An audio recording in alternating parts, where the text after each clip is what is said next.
Buenos días y buenas tardes a todas las personas que se están uniendo a este cuarto seminario de este programa de capacitación llamado Fortaleciendo la Salud en Latinoamérica, el cual está enfocado específicamente en micronutrientes y bioactivos como elementos bueno, sí, nutrientes también que pueden aportar a nuestra calidad de la dieta. A partir de hoy vamos a comenzar con el segundo segmento de este bloque que justamente va a abordar los bioactivos, sus propiedades, la ciencia y la evidencia científica detrás de estos, así como aplicaciones y tecnologías para innovar con estos elementos.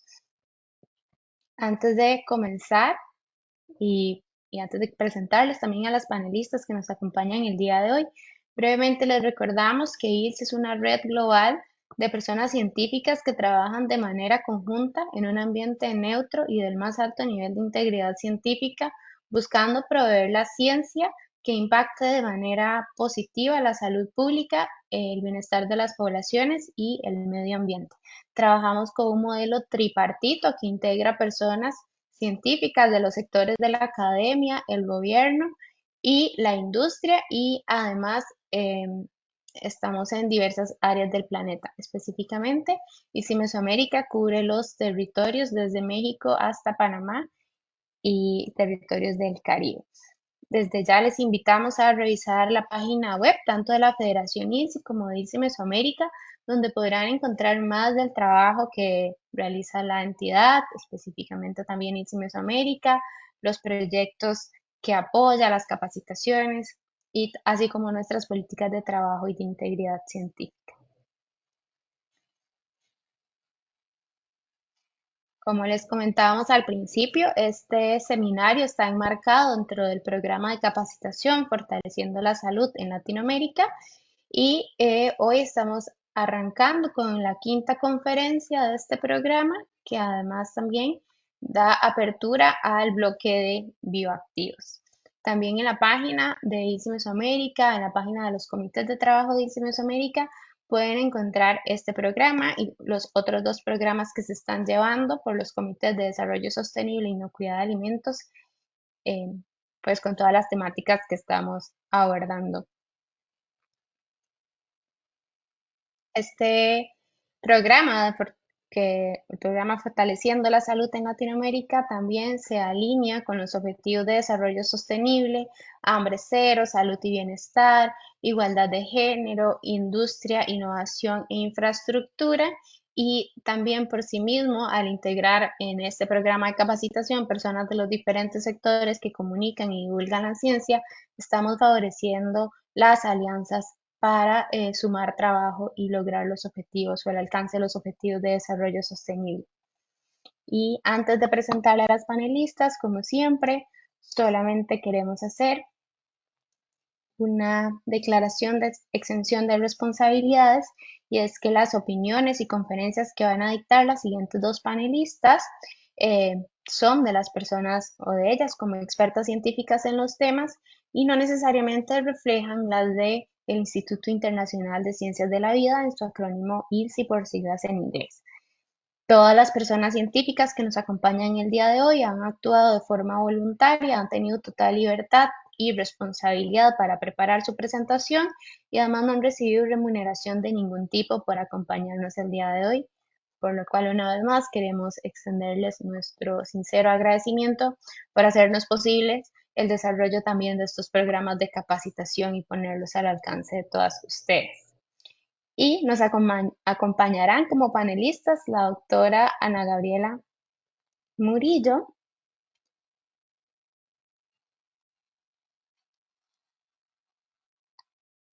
Bueno, la doctora Ana Gabriela Murillo, ella es profesora de la Universidad de Costa Rica y actualmente es su jefa de la Oficina de Asuntos Internacionales de la Universidad de Costa Rica.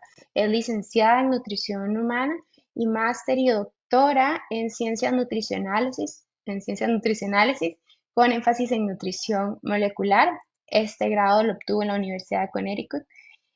También la doctora Ana Gabriela ha participado en diferentes programas de acción social y educación en ciencia.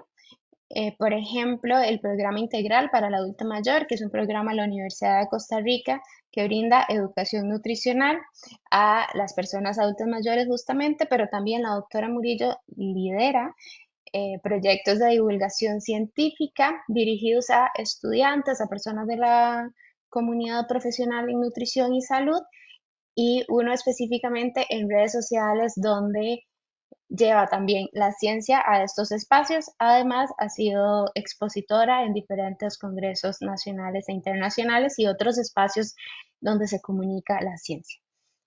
Y también nos acompaña hoy la profesora Rosalía Reynoso Camacho. Ella es de la Universidad Autónoma de Querétaro, en México.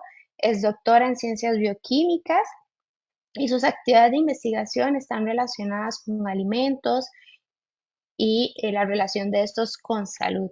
Ha desarrollado diversos proyectos con financiamientos tanto institucionales, estatales y federales y convenios con empresas para la evaluación de ingredientes saludables y el desarrollo también de productos con un mejor perfil nutricional.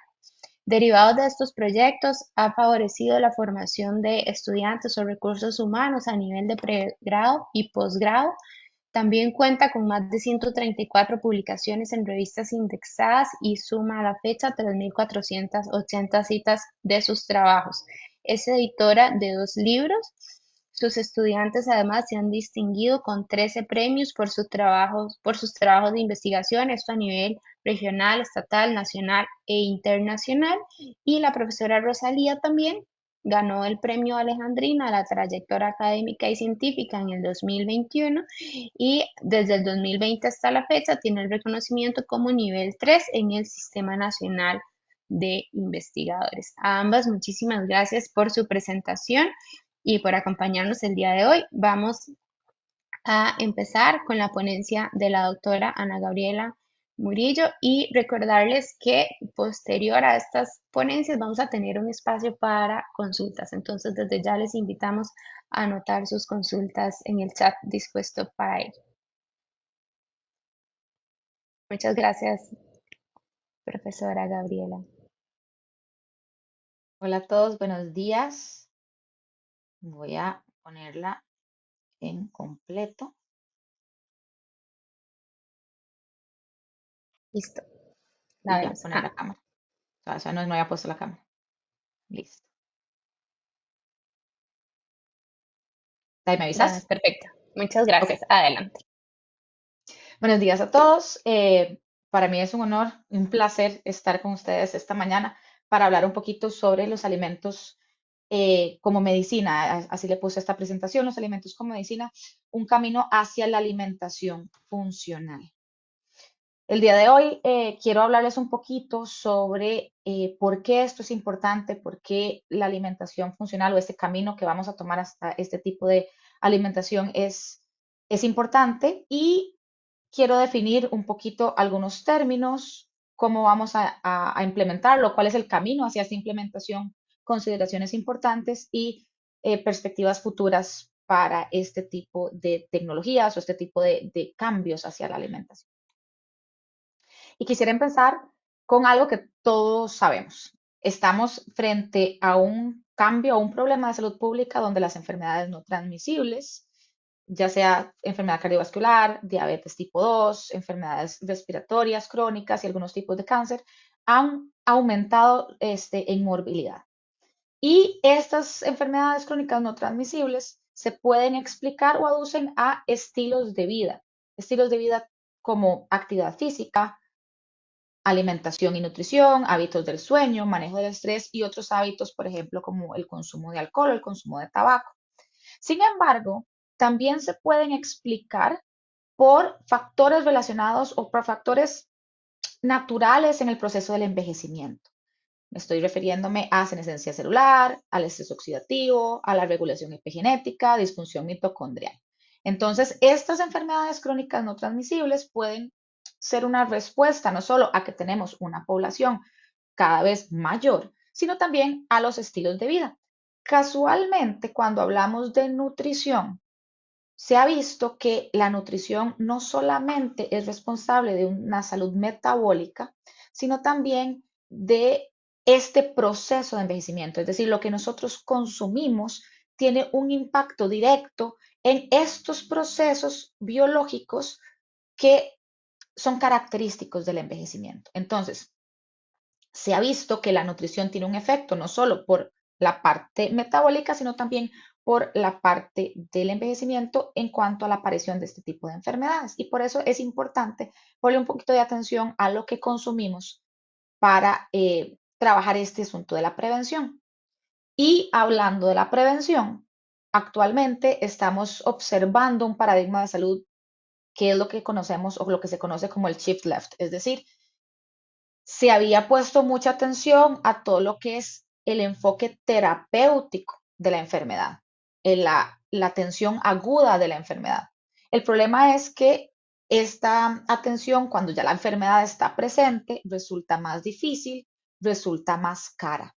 Y poco a poco, si nos vamos yendo hacia la izquierda, aquí está la atención aguda, si nos vamos a la atención comunitaria, si nos vamos a la atención en el hogar y si nos vamos al enfoque proactivo preventivo, tenemos una mejor calidad de vida y costos mucho más baratos. Y aquí es donde casualmente la nutrición tiene un impacto muchísimo mayor. ¿A qué me refiero? A que si bien la alimentación y la nutrición son importantes en el momento en que aparece una enfermedad y podemos trabajar con la nutrición con un enfoque dietoterapéutico, ya en este momento necesitamos otro tipo de intervenciones, principalmente intervenciones farmacológicas. En cambio, en el momento de prevenir, antes de que la enfermedad crónica no exista o no aparezca, la alimentación y la nutrición tienen un rol muchísimo más relevante, muchísimo más importante, impactos más tangibles. Y entonces, cuando hablamos de este paradigma de salud basado en la prevención, la nutrición de repente se vuelve muy, muy importante, casi que su rol es protagónico. Y es que el alimento, como concepto, es un concepto cambiante.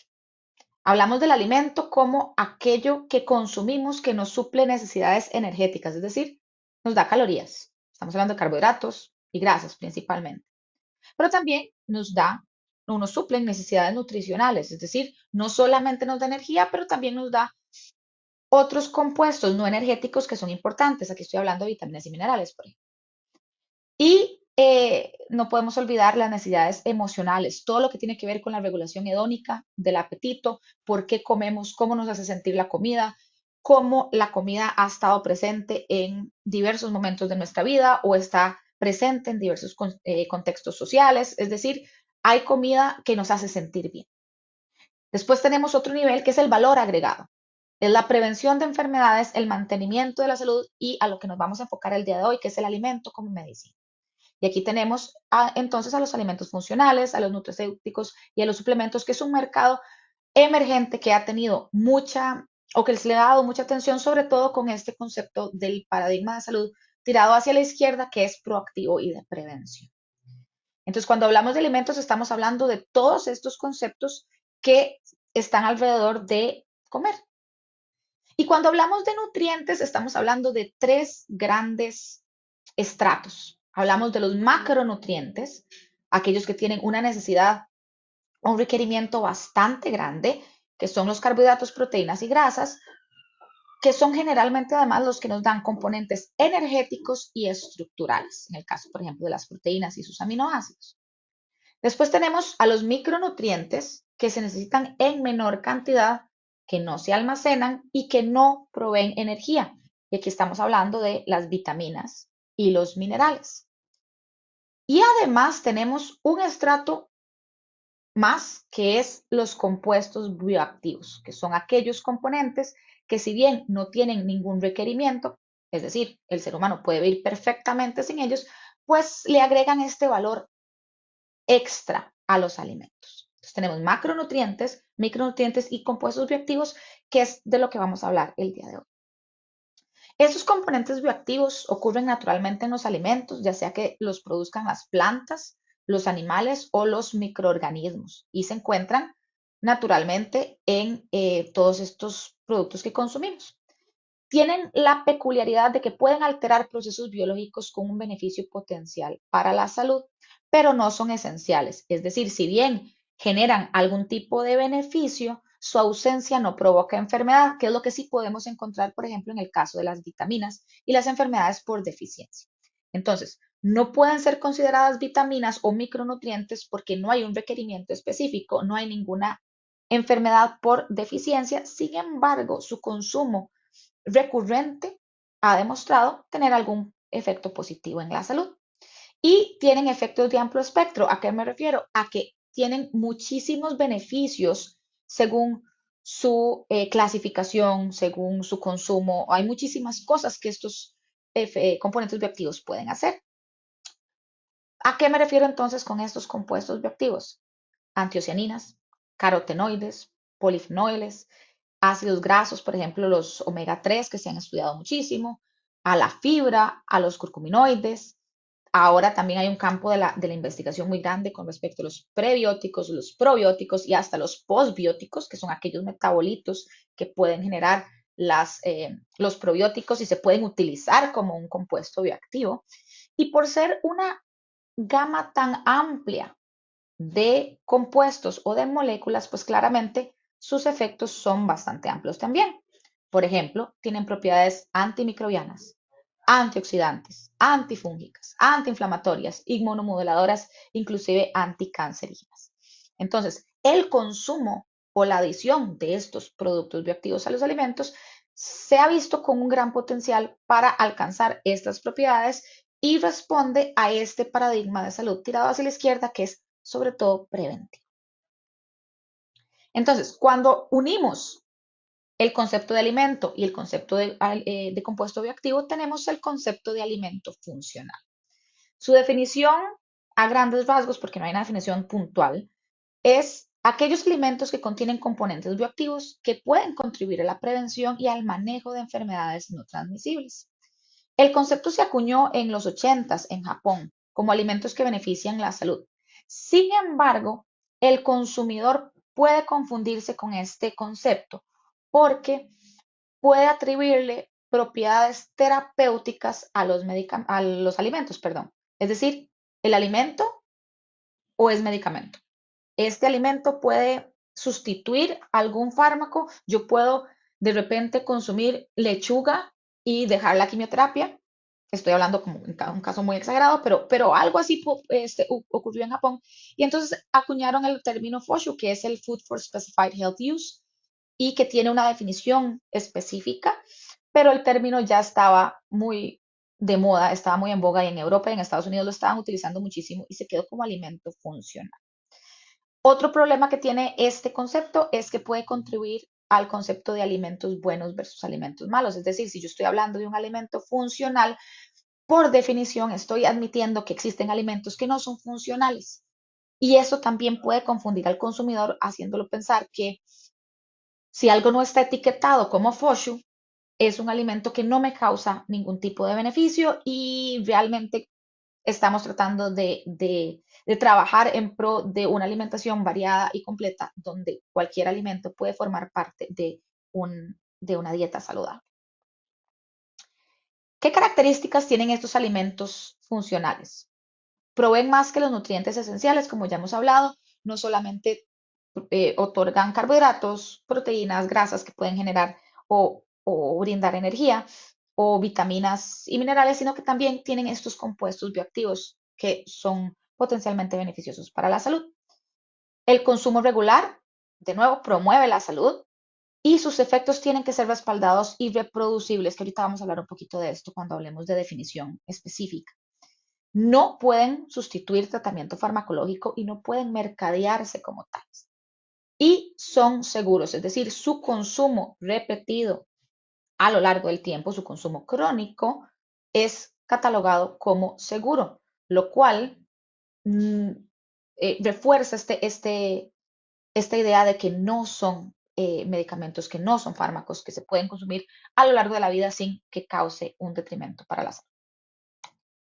Y aquí es donde quiero hacer un poquito de hincapié en la diferencia entre un nutriente y un medicamento. Y es que la diferencia no es tan tangible como que tengo un nutriente aquí y un medicamento acá, sino que tenemos una interfaz o tenemos un espectro.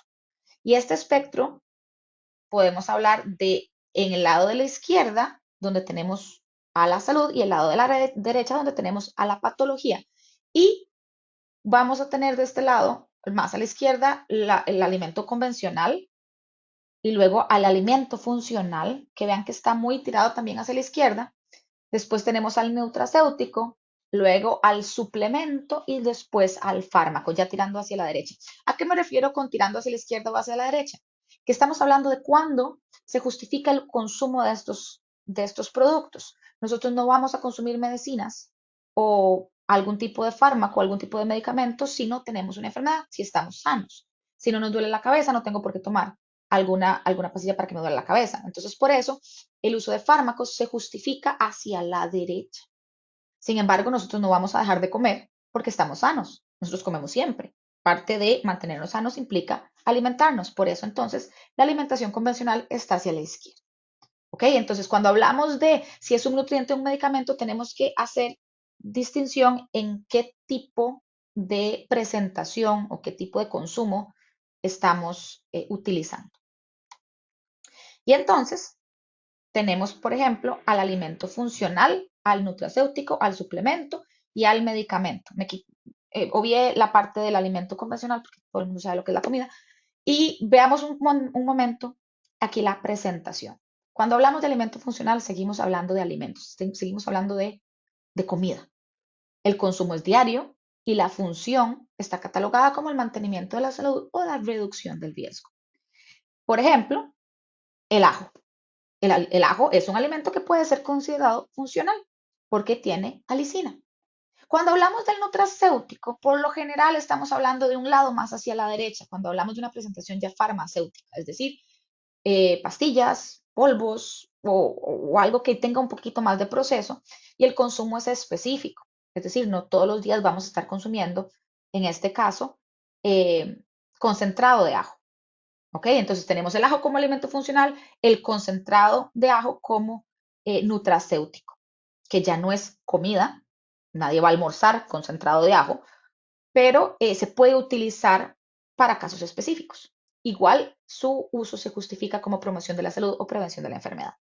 Después tenemos al suplemento, que es un grado más.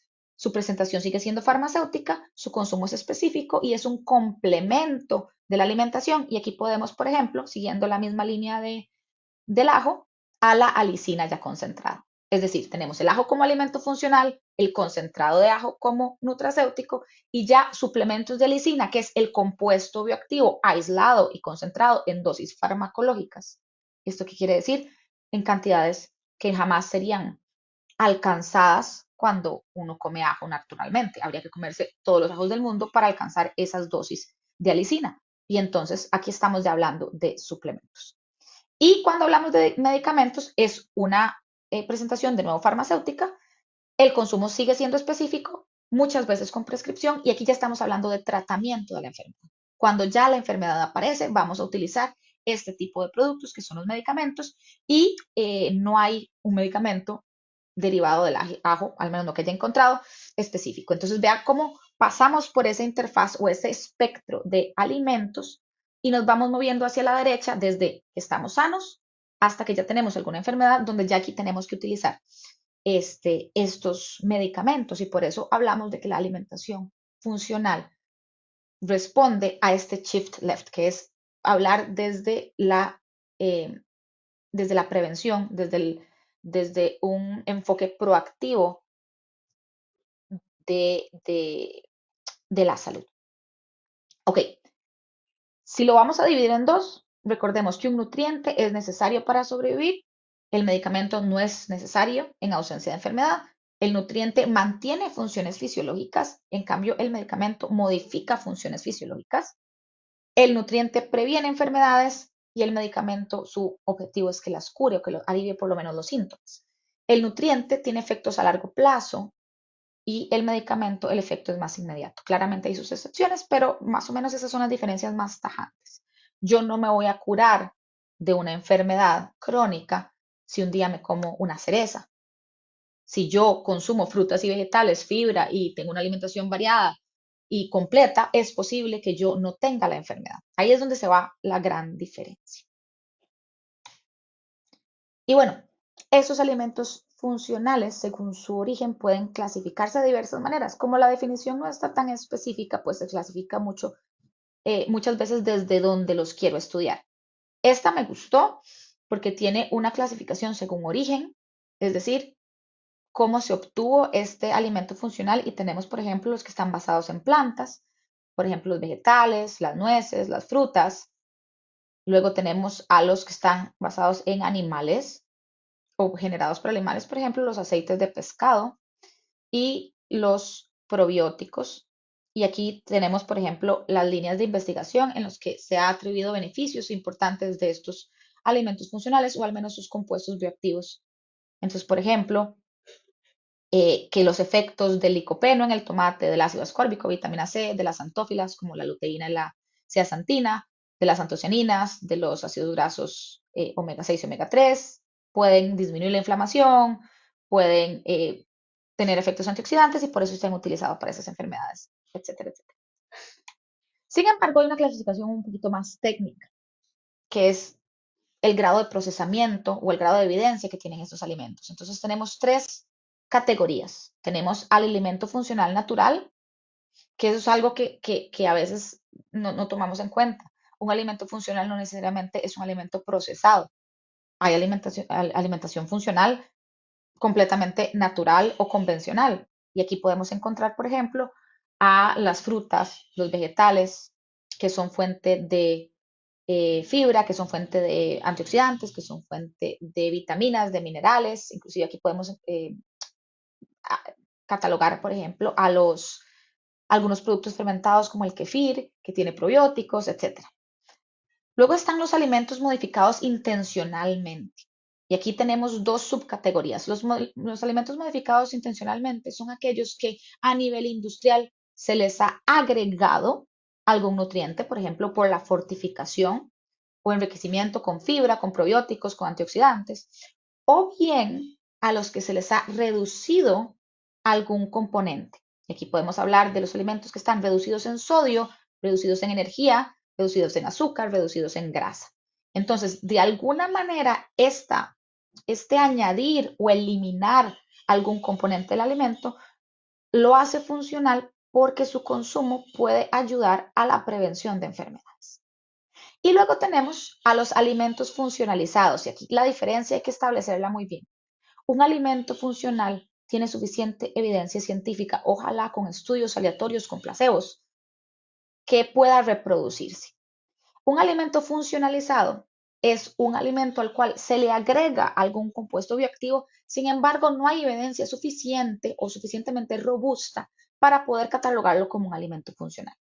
La mayoría de los alimentos que están en el mercado caen dentro de esta categoría, porque muchas veces se etiqueta como alimento funcional a algo a lo que yo simplemente dije, bueno, voy a tener este jugo, le voy a agregar vitamina C, pero no hay el estudio requerido para que yo pueda decir que es una alimentación funcional o que yo pueda decir, este jugo específicamente con su consumo diario reduce, qué sé yo, la oxidación del LDL en un tanto por ciento, porque el estudio no existe.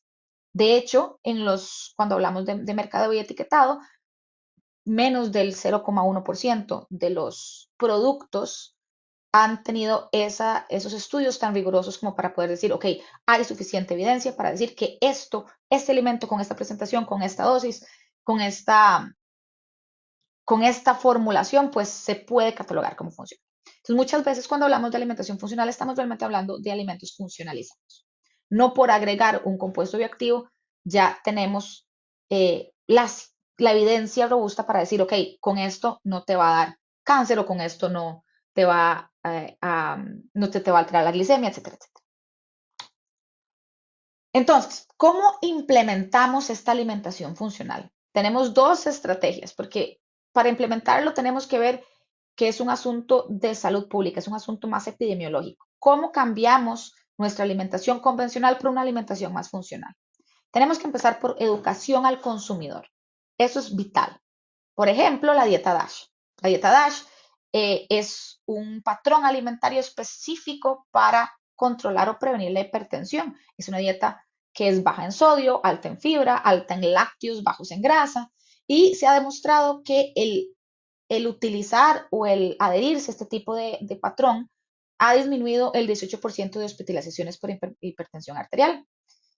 Entonces, esto demuestra que la alimentación y la nutrición puede ser una estrategia preventiva eficaz, pero necesita educación al consumidor. El consumidor tiene que saber lo que está haciendo, tiene que saber por qué se hace, y esto requiere estrategias de información desde el primer nivel de atención. Después tenemos a la fortificación masiva, es decir, el utilizar nutrientes en alimentos de consumo masivo, por ejemplo, azúcar, lácteos, harina, harina de maíz, etcétera, etcétera, para prevenir deficiencias, que ese es el objetivo principal de la fortificación, prevenir deficiencias. Entonces, por ejemplo, tenemos inclusive por ley, de hecho Costa Rica tiene un excelente programa de fortificación, entonces por ley, qué sé yo, que se fortifica el azúcar con vitamina A, que se fortifica la harina de trigo con ácido fólico. Y esto se ha visto, por ejemplo, esta de fortificación con ácido fólico, que hay una reducción de hasta el 70% de defectos del tubo neural en recién nacidos. Entonces, sin darse cuenta, el consumidor también está adhiriéndose a una alimentación funcional porque la harina normalmente no tendría esa concentración de ácido fólico. Entonces, básicamente, estamos haciendo que estos alimentos de consumo masivo también sean funcionales. Tenemos que trabajar las dos, no solo con la fortificación, ya sea obligatoria o voluntaria, de los alimentos, sino con una educación al consumidor, porque al final de cuentas, el consumidor es el que tiene que adquirir esos alimentos, es el que tiene que aceptar estos alimentos y utilizarlos en su día a día. ¿Cuáles son los retos de esta adoptación de la alimentación funcional? La inequidad. El costo de la alimentación funcional en este momento, de los alimentos funcionales, es mayor. Es un mercado muy prometedor. Se estima que para el 2027 esto va a ser un mercado de 260 billones de dólares. Si ustedes se fijan ahora, el valor agregado que tienen muchísimos productos es que tienen algo más. Entonces, qué sé yo, que es un yogur con prebióticos o que es un atún con vitamina C o que es un cereal con más fibra, etcétera, etcétera. O sea, como que esa funcionalidad le han puesto muchísimo a su parte de marketing. Entonces, el hecho de que no todas las personas tengan acceso a este tipo de alimento funcional es un reto de salud pública. El consenso científico en cuanto a qué es un alimento funcional, porque en Europa la legislación es diferente que en Estados Unidos y es diferente que en Japón. El mismo nombre tiene diferentes versiones. Hay gente que habla de los superalimentos o los superfoods, hablamos de alimentación funcional, hay gente que le dice nutrialimentos, nutracéuticos por otro lado, indistintamente de lo que sean. Entonces, la definición hay que unificarla. El etiquetado, cómo se etiquetan esos alimentos, cómo puedo hacer los claims en las etiquetas para que esto sea claro. ¿Quién regula esto? ¿Quién regula cuánto licopeno le tengo que poner yo a un jugo para yo poder decir qué es funcional? ¿Cuál es la entidad que se encarga de esto? Y claramente tenemos la variabilidad de sus efectos. Y yo creo que el más importante es la biodisponibilidad. Es decir, no todas las personas responden de la misma manera a estos productos, no todos lo absorben igual. La matriz alimentaria es sumamente importante. Entonces, si yo hablo de la luteína, por ejemplo, como un compuesto bioactivo y hablo del consumo de luteína como parte de la alimentación funcional, tengo que tomar en cuenta que, por ejemplo, la biodisponibilidad o qué tanto se absorbe de luteína de la espinaca es un 2% versus un 70% cuando proviene de la yema del huevo. ¿Cuánto será según la matriz que yo estoy utilizando? ¿Con qué estoy acompañando esos alimentos para yo poder decir, ok, esto es un alimento funcional si te lo comes con aceite, porque si te lo comes con agua o si lo mezclas con algunos antinutrientes, por ejemplo, si eso tiene muchos fitatos o oxalatos, tal vez no se absorba mejor. O si consumís, qué sé yo, el aguacate con aceite, se absorben mejor esos nutrientes liposolubles que si lo consumís sin él. Entonces, todas estas variabilidades de qué tanto se puede absorber un nutriente y un compuesto bioactivo, cuya biodisponibilidad realmente es baja, ya basal, es un reto para la alimentación funcional. ¿Cómo interactúa estos nutrientes con otros nutrientes, con algunos medicamentos? ¿Qué sinergias y antagonismos podemos encontrar? Esto de que les hablaba de las matrices, no es lo mismo consumir bioactivos liposolubles en bases o en matrices grasas que en bases o matrices acuosas. Entonces, todo esto hay que considerarlo antes de hablar de una alimentación funcional que pueda alcanzar a la mayoría de la población. Y todo esto realmente a lo que se va dirigido es más bien a una nutrición individualizada, que es hacia donde vamos desde el punto de vista de ciencias nutricionales. Sin embargo, tenemos que contemplar que aunque sea una nutrición individualizada, tenemos que buscar el beneficio para la mayoría de la población. Entonces, ¿podemos alcanzar salud pública con este tipo de nutrición tan específica? Yo espero que sí. Y bueno, les decía anteriormente que este éxito también depende del consumidor. De nada me sirve tener a mí los mejores productos, la mejor tecnología, toda la información y toda la evidencia si el consumidor no va a comprar el producto, si el consumidor no va a escoger este producto. Yo me acuerdo cuando yo estaba en la universidad que sacaron un producto, una marca nacional, que tenía muchísima fibra, pero tenía muchísima fibra, me refiero a que tenía como 15 gramos por porción y era como unas barritas. Y todo el mundo estaba como loco porque era un alimento altísimo en fibra, que nadie se podía comer, porque de repente mis compañeros y yo tratábamos de consumirlo y durábamos todo nuestro receso tratando de consumir el producto, tomando un montón de agua, porque realmente no era tan palatable, no era tan fácil de digerir. Y entonces al final el producto lo sacaron del mercado. Entonces el producto funcional solo es eficaz si no, o sea, no solo tiene que ser eficaz, sino también tiene que ser aceptado, tiene que ser consumido. Entonces, de nuevo, la educación al consumidor es vital. Nosotros no podemos avanzar desde la parte industrial si no tenemos una comunicación transparente con el consumidor, una educación a nivel de salud pública, a nivel de primer nivel de atención, para que el consumidor sepa ese valor agregado, que sepa y reconozca por qué ese alimento es bueno para mi salud. Y además que sepa rico, que se pueda consumir unas propiedades sensoriales que no modifiquen o que no se modifiquen con respecto al alimento original. Si yo estoy hablando de que tengo un pan al que lo voy a fortificar con fibra, pero luego este pan no se puede ni masticar, pues el consumidor no lo va a consumir. El consumidor tiene que estar seguro de, valga la redundancia, su seguridad, de que si yo consumo este producto, no me va a hacer daño, por más que lo consuma muchísimo. Tenemos que generar esta confianza en las personas que están utilizando estos productos. Y todo esto, de nuevo, tiene que basarse en educación al consumidor que se puede hacer mediante campañas, mediante políticas y también mediante un etiquetado preciso.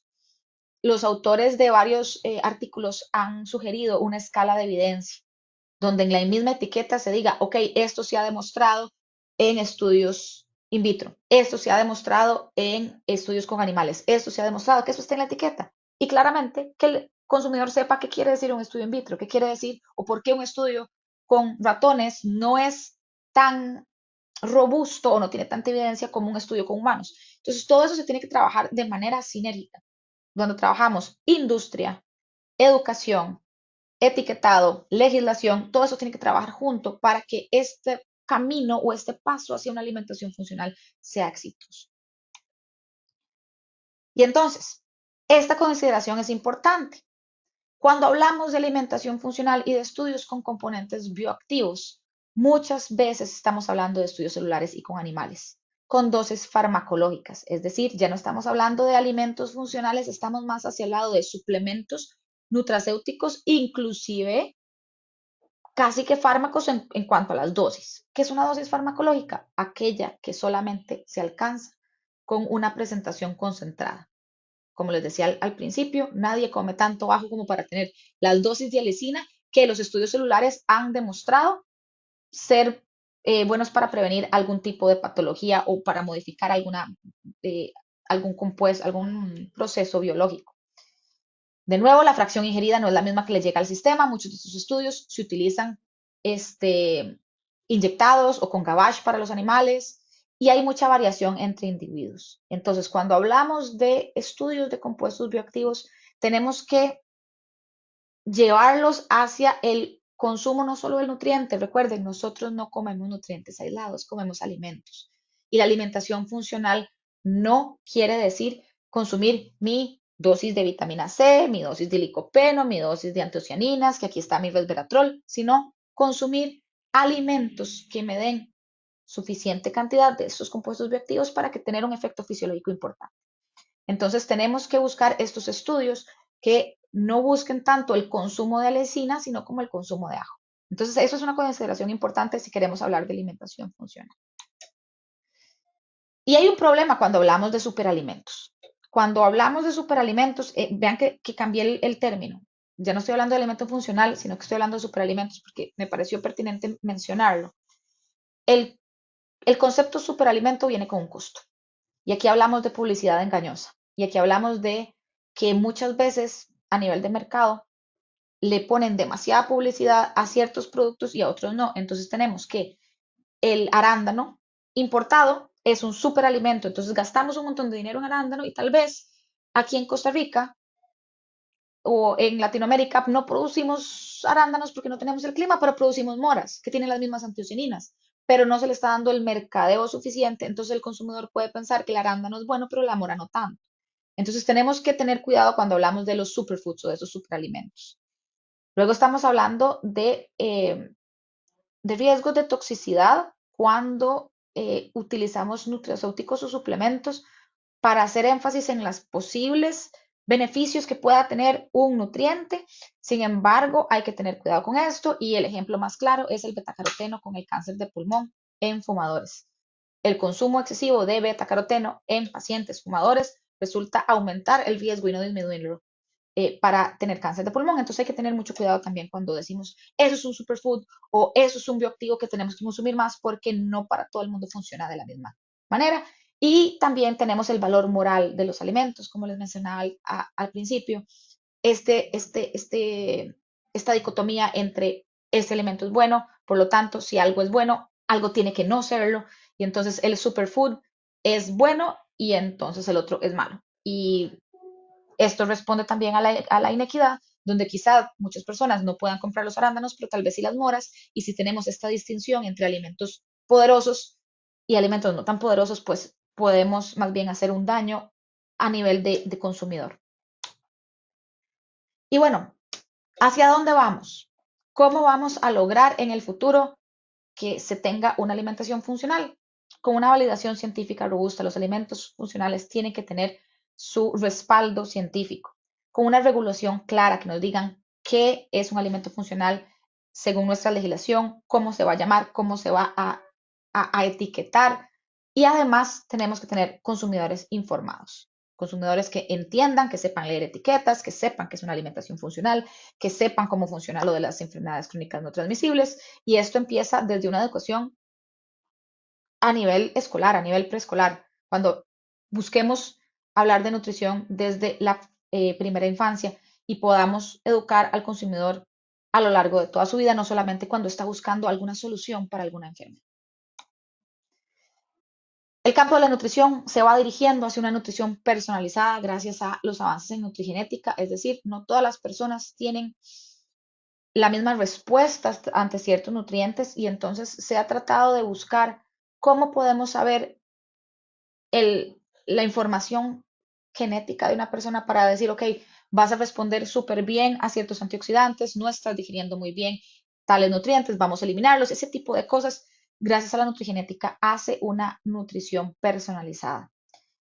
El uso de la inteligencia artificial para análisis de datos, para utilizar o para descubrir nuevos bioactivos en las plantas, va a ser o está siendo muy importante. Se están generando probióticos de nueva generación, ya no son probióticos con este amplio beneficio de mejorar la microbiota, sino, ok, esta bacteria específicamente que se puede hacer o reproducir de manera masiva, que es uno de los problemas que tenemos con los probióticos, que no todas las bacterias se pueden aislar y reproducir. Eh, Se han visto que hay ciertas bacterias que son específicas para el tratamiento, qué sé yo, de el síndrome del intestino irritable o ciertas bacterias que pueden mejorar los efectos de una enfermedad celíaca. O sea, cosas ya más enfocadas, específicas, terapéuticas. Esos son los probióticos de nueva generación. Y luego estamos hablando de la biofortificación, que es modificar cultivos, principalmente con los CRISPS Cas9, que tengan estos cultivos desde su cultivo, valga la redundancia, desde que están en el suelo, tengan mejor rendimiento y mejor valor nutricional. Es decir, que, por ejemplo, ciertos productos o ciertas plantas puedan generar o puedan aportar más hierro desde una modificación en su ADN. Entonces, es lo que llamamos una biofortificación. No es cuando tengamos la harina ya en su bolsita, sino desde que se cultiva el trigo ya tengamos ese trigo con calidad nutricional un poquito mejor. Entonces, en resumen, siento como que espero que no me haya pasado. Estamos frente a un aumento de enfermedades crónicas no transmisibles y hay un cambio en el paradigma de cómo vemos esa salud, de cómo hacemos este enfoque. Y ahora estamos buscando un enfoque preventivo más que un enfoque terapéutico. Y ahí es donde la nutrición juega un papel fundamental, sobre todo la alimentación funcional. ¿Por qué? Porque los alimentos pueden aportar compuestos bioactivos que benefician a la salud. Pero esos alimentos funcionales no tienen efectos terapéuticos ni sustituyen fármacos. Esto es vital y no me voy a cansar de repetirlo porque esto marca la gran diferencia entre un consumidor informado y uno que lo engañaron. Y los estudios tienen que ser multidisciplinarios. Tenemos que hablar de expertos en nutrición, expertos en tecnología de alimentos, expertos en salud pública, expertos en educación, para que todo este camino hacia la alimentación funcional sea exitoso. Tenemos que hablar de regulación, tenemos que hablar de etiquetado, tenemos que hablar de educación y tenemos que seguir estudiando. Y eso es lo bonito de este tema, que cada vez descubrimos más cosas y resulta que la alimentación tiene muchísimo potencial si se hace bien, si se regula bien y si se educa a las personas que lo consumen. Esto es lo que les tenía preparados para hoy. Muchísimas gracias. Esta es la página de Instagram o la cuenta de Instagram que les mencionaba Diana al principio, Bioquímica en Pijamas. Realmente yo respondo más por ahí que por el correo, entonces si tienen alguna consulta o alguna duda o les gustaría saber un poquito más sobre este tema, pues con mucho gusto los podemos aclarar por ahí. Muchísimas gracias. Muchísimas gracias a usted, profesora Gabriela, por esta conferencia también tan clara y donde nos compartió pues desde la evidencia científica de los bioactivos y su importancia para la salud, pero también estas perspectivas futuras, estos retos y todas estas consideraciones que deben tomarse en cuenta al desarrollar estos productos desde el sector, ¿verdad? De la investigación, desde la parte gubernamental, desde donde estemos acompañando su desarrollo. Vamos a pasar de inmediato con la profesora Rosalía, que ya nos acompaña, pero además hemos colocado en el chat algunos enlaces. Ahora último, acabamos de colocarles un enlace para que al final de las dos conferencias nos retroalimenten. Nos interesaría muchísimo saber qué les ha parecido los contenidos tratados, pero también qué otros contenidos consideran que podemos incluir para próximos eventos de capacitación. Entonces ya tienen la encuesta en el chat y ya tenemos la presentación de la profesora Rosalía, ya la vemos. Muchísimas gracias también a la profesora Rosalía por acompañarnos el día de hoy y adelante. Muchísimas gracias. ¿Se ve la presentación ya? Sí, la vemos, Muy bien. sí, la ¿Y me vemos perfecto. escuchan bien? Ok, pues muchísimas gracias. Antes que nada, pues agradecer a IRSI Mesoamérica la invitación para poder compartir parte de lo que nosotros hacemos actualmente en investigación aquí en Querétaro, en la Universidad Autónoma de Estatal. Y bueno, quiero empezar platicando por qué empezamos nosotros en este campo de bebidas fermentadas. Y entonces, cuando nosotros empezamos como un laboratorio que se dedica a buscar alimentos con beneficios a la salud, dentro de las tendencias en alimentación, hemos encontrado que había una búsqueda de alimentos, búsqueda de desarrollo, o sea, implementación, desarrollos, etcétera, de alimentos fermentados. Entonces, quiero comentar que, bueno, esta tasa, la tasa de crecimiento anual de los alimentos fermentados de 2025 a 2034 está calculada en el 5.6%. Es importante resaltar que dentro de los países que han tenido mayor crecimiento en el desarrollo de estos alimentos fermentados, los países corresponden a Asia, los países de Norteamérica, los países de Europa. Entonces, en este sentido ¿cuáles son los alimentos más importantes en los cuales se está trabajando actualmente? Y quiero comentar, por ejemplo, bueno, aquí les estoy poniendo algunos alimentos, verduras fermentadas, y dentro de estas mismas verduras fermentadas no solamente es para poderlos proponer como alimentos, sino también para poder aislar microorganismos con beneficios a la salud.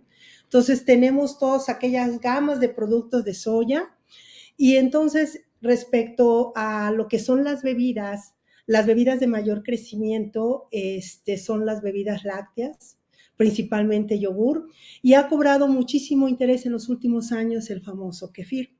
Y finalmente, por ejemplo, algunas otras bebidas fermentadas que vienen de extractos de plantas, entre los cuales se encuentran las kombuchas, y que también estos extractos vegetales han sido fermentados utilizando kefir. Entonces, bueno, ¿cuál es la diferencia? Y me quiero enfocar directamente a este tipo de bebidas porque el día de hoy, pues mi tema es sobre bebidas fermentadas. ¿Qué diferencia tenemos entre el kefir y kombucha? Bueno, en realidad la diferencia es el tipo de microorganismos que se utilizan. Para el caso de kefir son granos o gránulos de kefir que básicamente de manera importante son bacterias ácido lácticas y levaduras. En el caso de kombucha usamos un consorcio que se conoce como SCOBY, que son bacterias acéticas. También es importante mencionar que hay bacterias lácticas y levaduras. Originalmente el kefir, bueno, muchos años se ha trabajado con leche, el kefir, y en los últimos años se le ha dado muchísima importancia a bebidas preparadas con estos gránulos de kefir o granos de kefir, con extractos de bebidas a base de frutas, de algunas plantas, etcétera. En el caso de la kombucha, el origen viene del té negro. Los tiempos de fermentación son diferentes, la kombucha tiene tiempos mucho más prolongados. Y los sabores es lo que creo que marca mucho la diferencia. Y es importante también aquí resaltar que dependiendo de la base que usemos, es el tipo por ejemplo, hay sabores que pueden ser mejores cuando fermentamos, pero algunos sabores podemos incluso descomponer de la bebida original. Es bastante desagradable algunos sabores, pero algunas, por ejemplo, aquí es importante en el caso de México, que el consumo de té negro no es muy apreciado, es un sabor demasiado fuerte para la población mexicana. Sin embargo, bueno, de aquí surgen análogos de kombucha que se pueden preparar con diferentes tipos de extractos vegetales. Entonces, bueno, en realidad, ¿por qué el kefir es un alimento recomendado? Porque de entrada, comparado con la kombucha, aporta mucho más probióticos. Entonces, ¿qué es lo que hace? ¿Qué diferencia tiene la kombucha? La kombucha respecto al kefir es que la kombucha es más antioxidante que el kefir, tiene otro tipo de compuestos, un perfil de compuestos diferentes al kefir que se logra por las bacterias acéticas, que son los ácidos orgánicos. Generamos una serie de ácidos orgánicos que van a tener beneficios muy importantes en salud. Entonces, básicamente, esas son las diferencias entre kefir y kombucha. ¿Quiénes les decía? ¿Quién es el mercado más importante actualmente? Lo ocupan los lácteos. Principalmente en esta clasificación, los últimos alimentos lanzados exitosos como siguen siendo yogurts y siguen siendo bebidas lácteas fermentadas, pero tenemos un problema por la intolerancia a estos productos lácteos de muchas personas. Y entonces lo que actualmente se está proponiendo en bebidas fermentadas es que se trabaje con productos no lácteos, que sean, por ejemplo, a base de soya, a base de almendra y de avena, y que esto, entonces, hay una tendencia en alimentos fermentados usando el kefir, los gránulos de kefir, fermentando este tipo de alimentos que son no lácteos.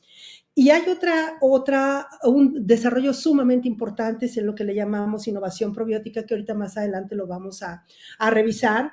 Y entonces, bueno, comentarles que originalmente estas bebidas fermentadas, ¿a qué salud estaban asociadas? Básicamente se asociaban a una salud intestinal, que bueno, ahora se sabe que el intestino es un blanco sumamente relevante y asociado a las diferentes enfermedades crónicas no transmisibles, dependen mucho de la salud intestinal, pérdidas de memoria, etcétera, dependen de salud intestinal.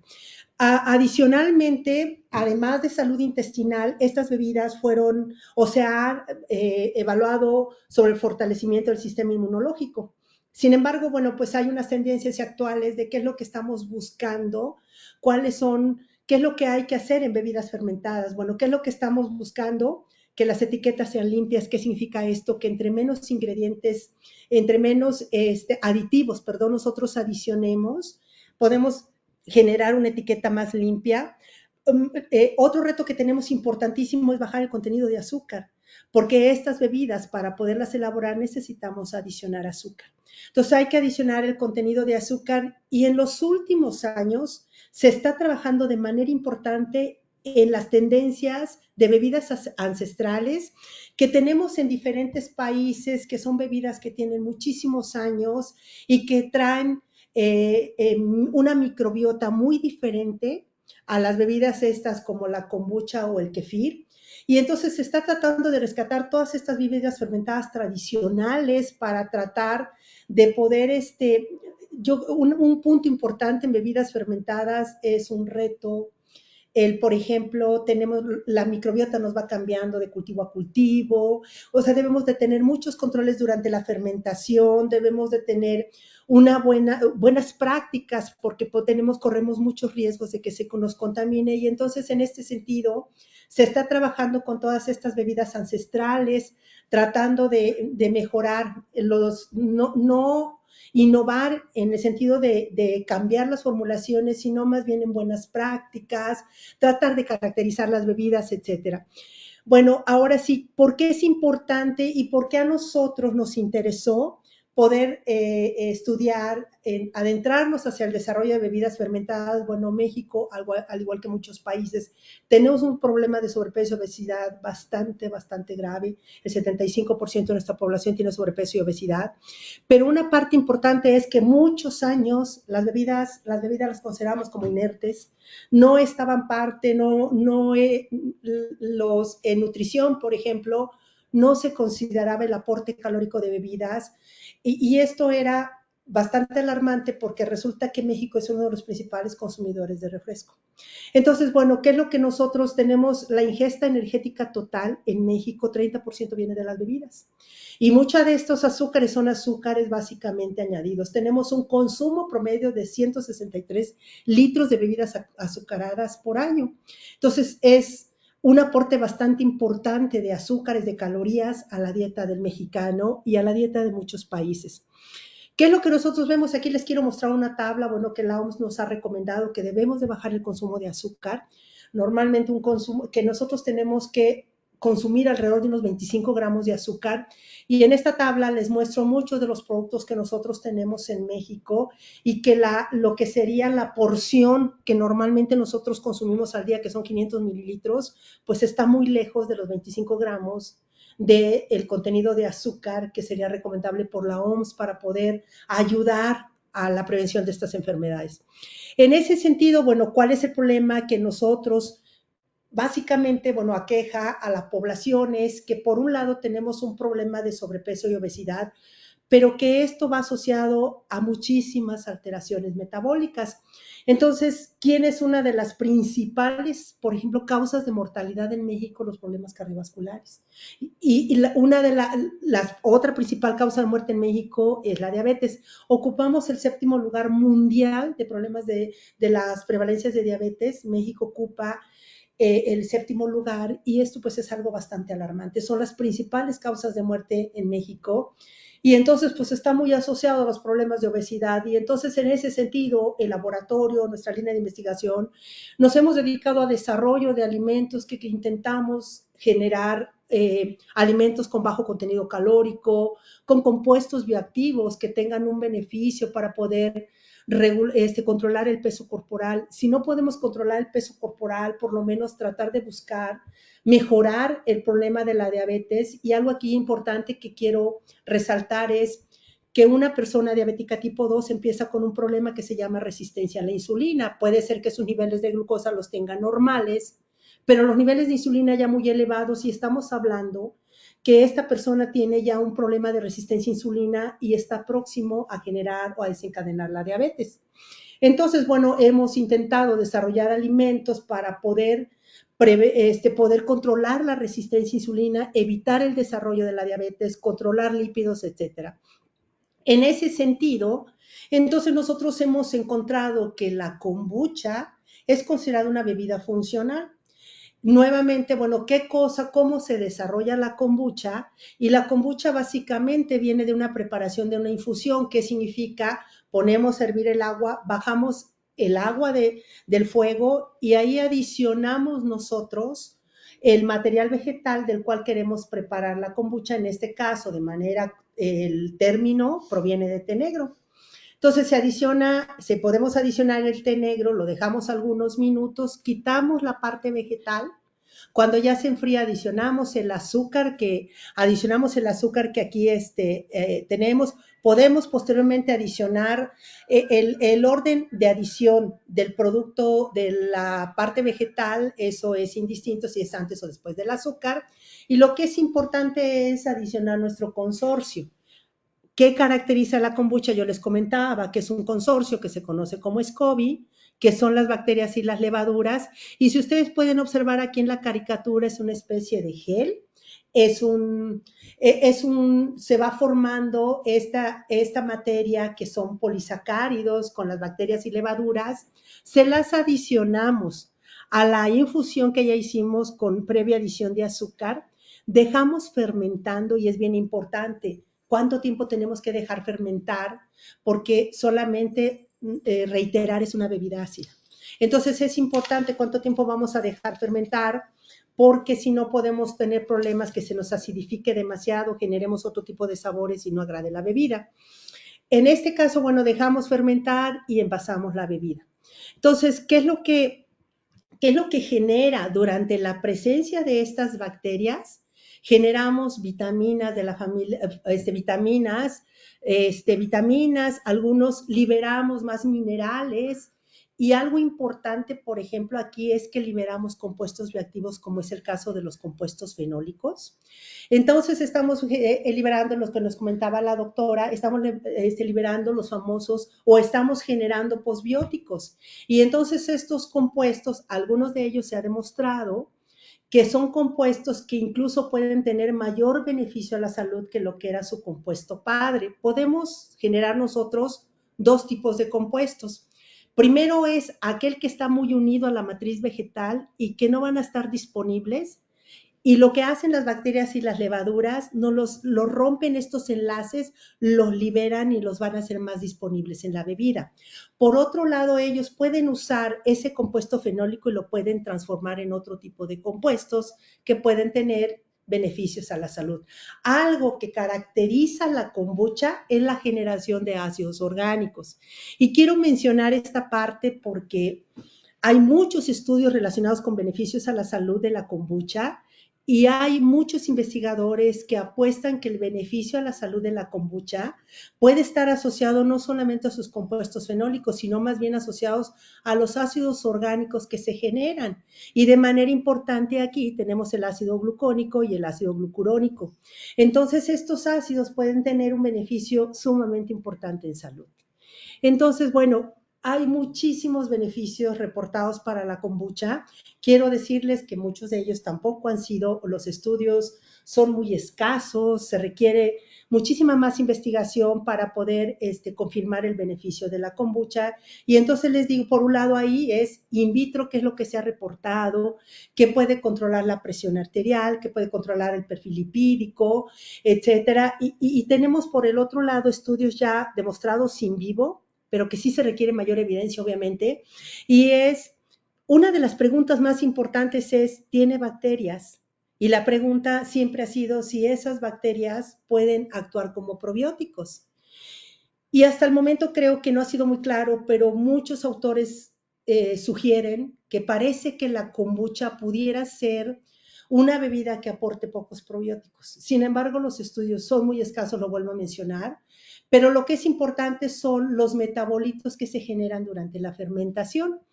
Y entonces, bueno, en innovación probiótica, ¿qué es lo que creen es importante para kombucha? Y, por ejemplo, es usar probióticos no tradicionales, es que nosotros, además del consorcio, podamos adicionar otro tipo de probióticos, que ese probiótico, el reto es que ese probiótico se mantenga después de la fermentación y que ese probiótico pueda quedarse, pueda elevar el consumo de la cantidad en la bebida y nosotros podamos entonces tener una bebida con probióticos, pero que además nos ayudaron en la fermentación. Por otro lado el problema está que si nosotros adicionamos el probiótico a la bebida, es una bebida sumamente ácida. Y entonces, ¿qué es lo que puede pasar? Que el probiótico pues tiene que ser resistente a esa acidez. Cuando nosotros almacenemos la bebida, tiene que, por otro lado, antes de pasar al almacenamiento, es que lleva muchos compuestos bioactivos que incluso algunos de ellos tienen capacidad, o sea, o tienen capacidad antibiótica y nos pueden matar al propio probiótico. Entonces tenemos un reto sumamente importante y luego la estabilidad de ese probiótico durante almacenamiento. ¿Qué cosa también se sugiere o se está sugiriendo en innovación probiótica? Es pues que sigamos usando para toda esta gente que es intolerante a lácteos, usar bebidas no lácteas. Una tendencia muy importante es a usar extractos vegetales, por ejemplo, con infusiones de hierbas que se han recomendado con muchos beneficios a la salud, como la cúrcuma, el jengibre.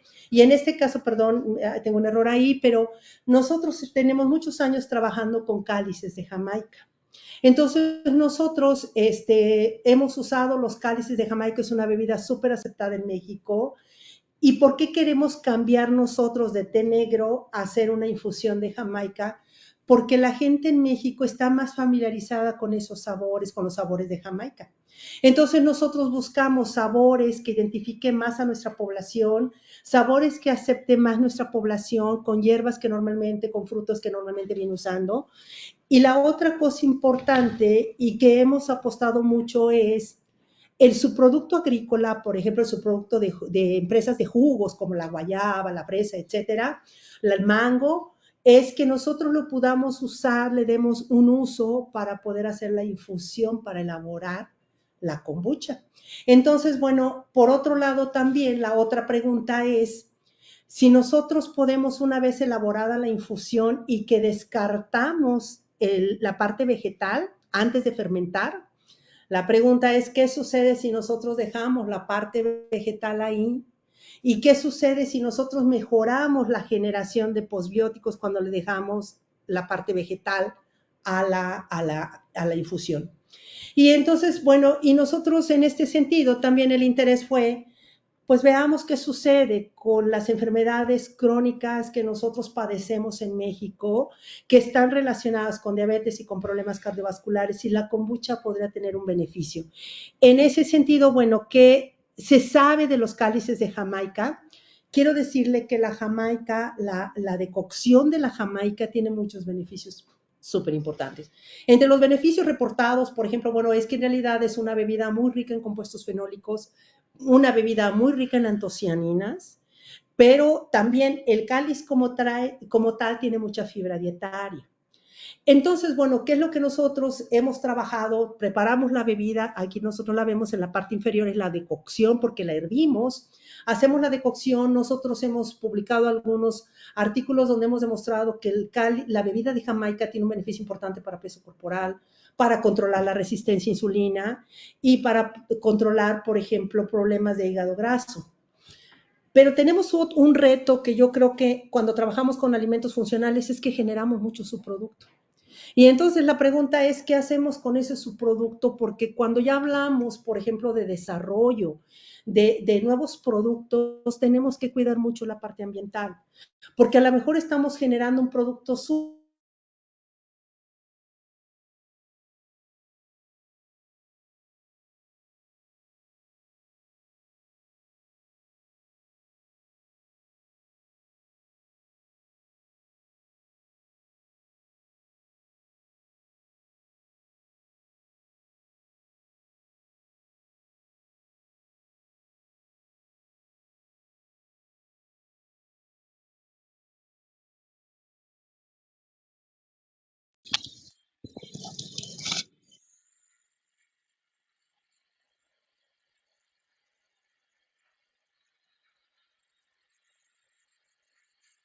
Doctora Rosalía, ¿nos escuchas?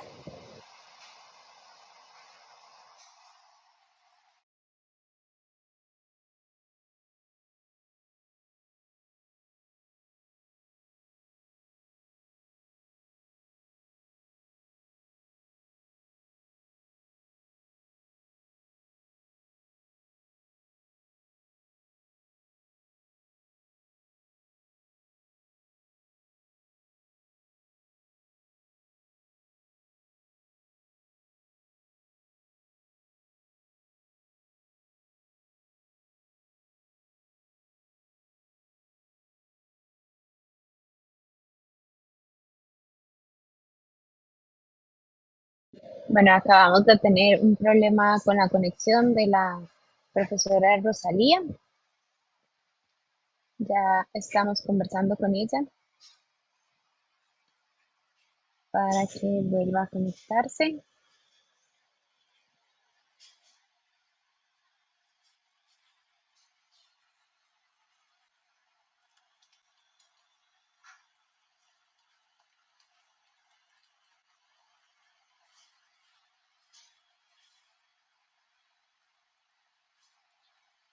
Mientras volvemos con la profesora Rosalía. Creo que ya está acabando. Ya tenemos a la profesora Rosalía otra vez. ¿Nos escuchas, profesora Rosalía? Tienes el micrófono apagado o silenciado.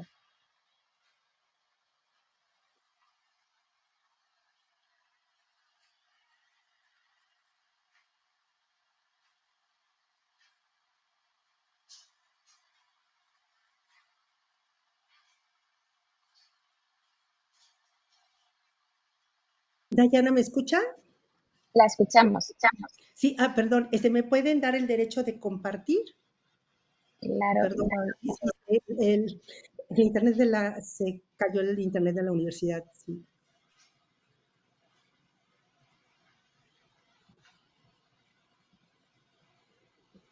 ya podrías compartir. Sí, sí, gracias. Sí lo ven ahí, lo pongo en presentación.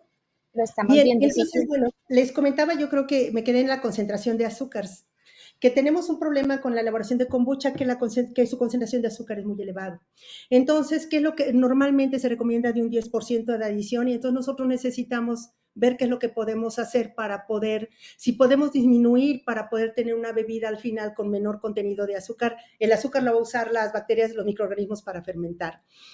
¿Qué es lo que es importante cuando nosotros elaboramos kombucha? Quiero nada más comentarle lo que nosotros tenemos aquí, lo que le llamamos, igual está muy pequeño, pero lo que le ponemos sí son aquellas bebidas de kombucha que preparamos con infusión y aquellas que preparamos con decocción.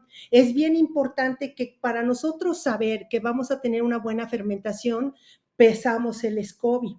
Si el SCOBY va creciendo, va ganando peso, nos indica que hay una buena fermentación.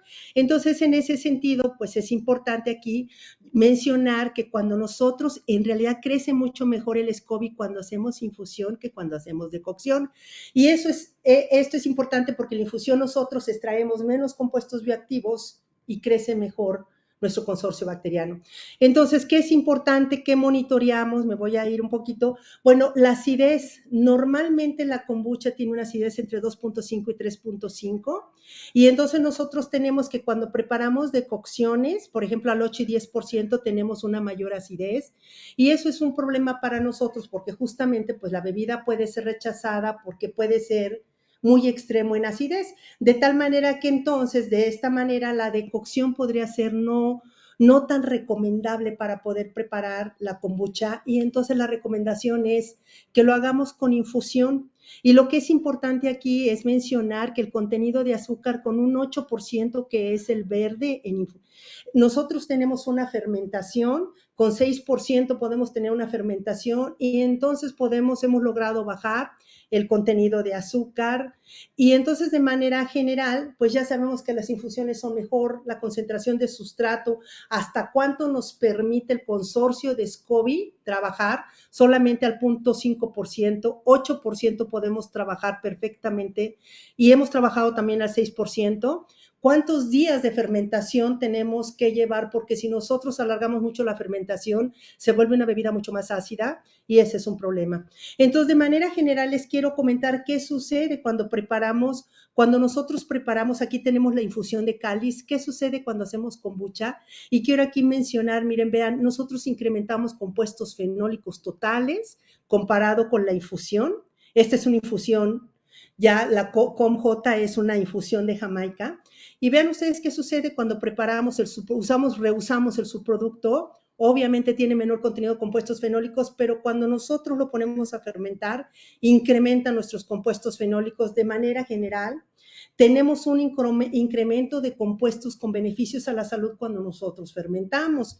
Y entonces algo importante, bueno, aquí está todo lo que nosotros, por ejemplo, estas proantocianidinas extraíbles que tienen un beneficio súper importante cardiovascular, vean la cantidad que nosotros logramos, incrementamos casi el doble cuando fermentamos, tanto para el cáliz tal cual como para cuando usamos el subproducto. Entonces, bueno, creemos que quiero nada más mencionar aquí rápidamente, por ejemplo, qué es lo que sucede cuando yo tengo una infusión de Jamaica con respecto al ácido gálico, que es un compuesto muy recomendable para resistencia a insulina, y tenemos 1.69, cuando nosotros fermentamos llegamos hasta 14.03. El ácido cafeolquínico para control de peso corporal de 6.06 lo llevamos a 21.34. De manera general es mencionarles que en realidad incrementamos cuando nosotros preparamos la kombucha, ya bien sea del cáliz o bien sea del subproducto de la Jamaica. Y quiero comentarles que, bueno, me quiero ir, creo que el tiempo se me viene encima, y entonces mencionarle que lo que nosotros hacemos, nosotros queremos sugerir a la kombucha de Jamaica como una bebida alternativa a todas estas bebidas que consume la población. ¿Qué es lo que nosotros hacemos en laboratorio? Hacemos estudios con animales y hacemos estudios con población. Ahorita este estudio lo traemos nada más con animales y entonces quiero mencionarles, nosotros a estos animales les damos una dieta hipercalórica y lo que hacemos es, le damos el consumo equivalente a aproximadamente 500 mililitros de la bebida diarios para un humano. Entonces, le damos esa bebida al animal, está acompañado de una dieta hipercalórica y le dimos la infusión de Jamaica, la kombucha de la infusión del puro subproducto de Jamaica y la kombucha preparada con el subproducto. Y quiero mencionarles aquí cómo nosotros arrancamos, nuestros animales empiezan con 250 gramos de peso corporal. Y vean ustedes qué sucede con el animal con una dieta estándar, es el azul, esta es la ganancia de peso después de 16 semanas. Pero ¿qué sucede con el animal con la dieta hipercalórica? Hay un incremento que para la cantidad de peso corporal que sube el animal se considera un animal obeso. ¿Qué sucede cuando nosotros le dimos las infusiones del subproducto, las infusiones del cáliz y la kombucha del subproducto? Disminuimos el peso corporal. Sin embargo, son todos estos grupos que están aquí. Sin embargo, el peso corporal sumamente relevante lo pudimos controlar con aquella kombucha que preparamos de los cálices. Estamos aquí en morado, significa que tiene un efecto súper relevante para control de peso corporal. No permite que gane ese peso corporal y llevarlo a obesidad. Y entonces quiero mencionar, por ejemplo, aquí otra vez, esta es la grasa del tejido adiposo visceral, que es una de las grasas con mayor riesgos a la salud, y la de la kombucha de Jamaica tiene el contenido de grasa similar al animal alimentado con una dieta estándar, recordando que este animal que comió una dieta hipercalórica. Otros puntos importantes es que quiero mencionarles aquí los triglicéridos del animal sano, del animal obeso, y qué sucede con el animal que consumió la kombucha de Jamaica. Ya la infusión de Jamaica nos da un beneficio, pero la kombucha de Jamaica lo llevamos a niveles normales. Y esto sucede para todo perfil lipídico. Y entonces quiero comentarles pues que el riesgo cardiovascular de nuestra kombucha está, a pesar de una dieta hipercalórica, tenemos un riesgo cardiovascular similar a un animal de una dieta estándar.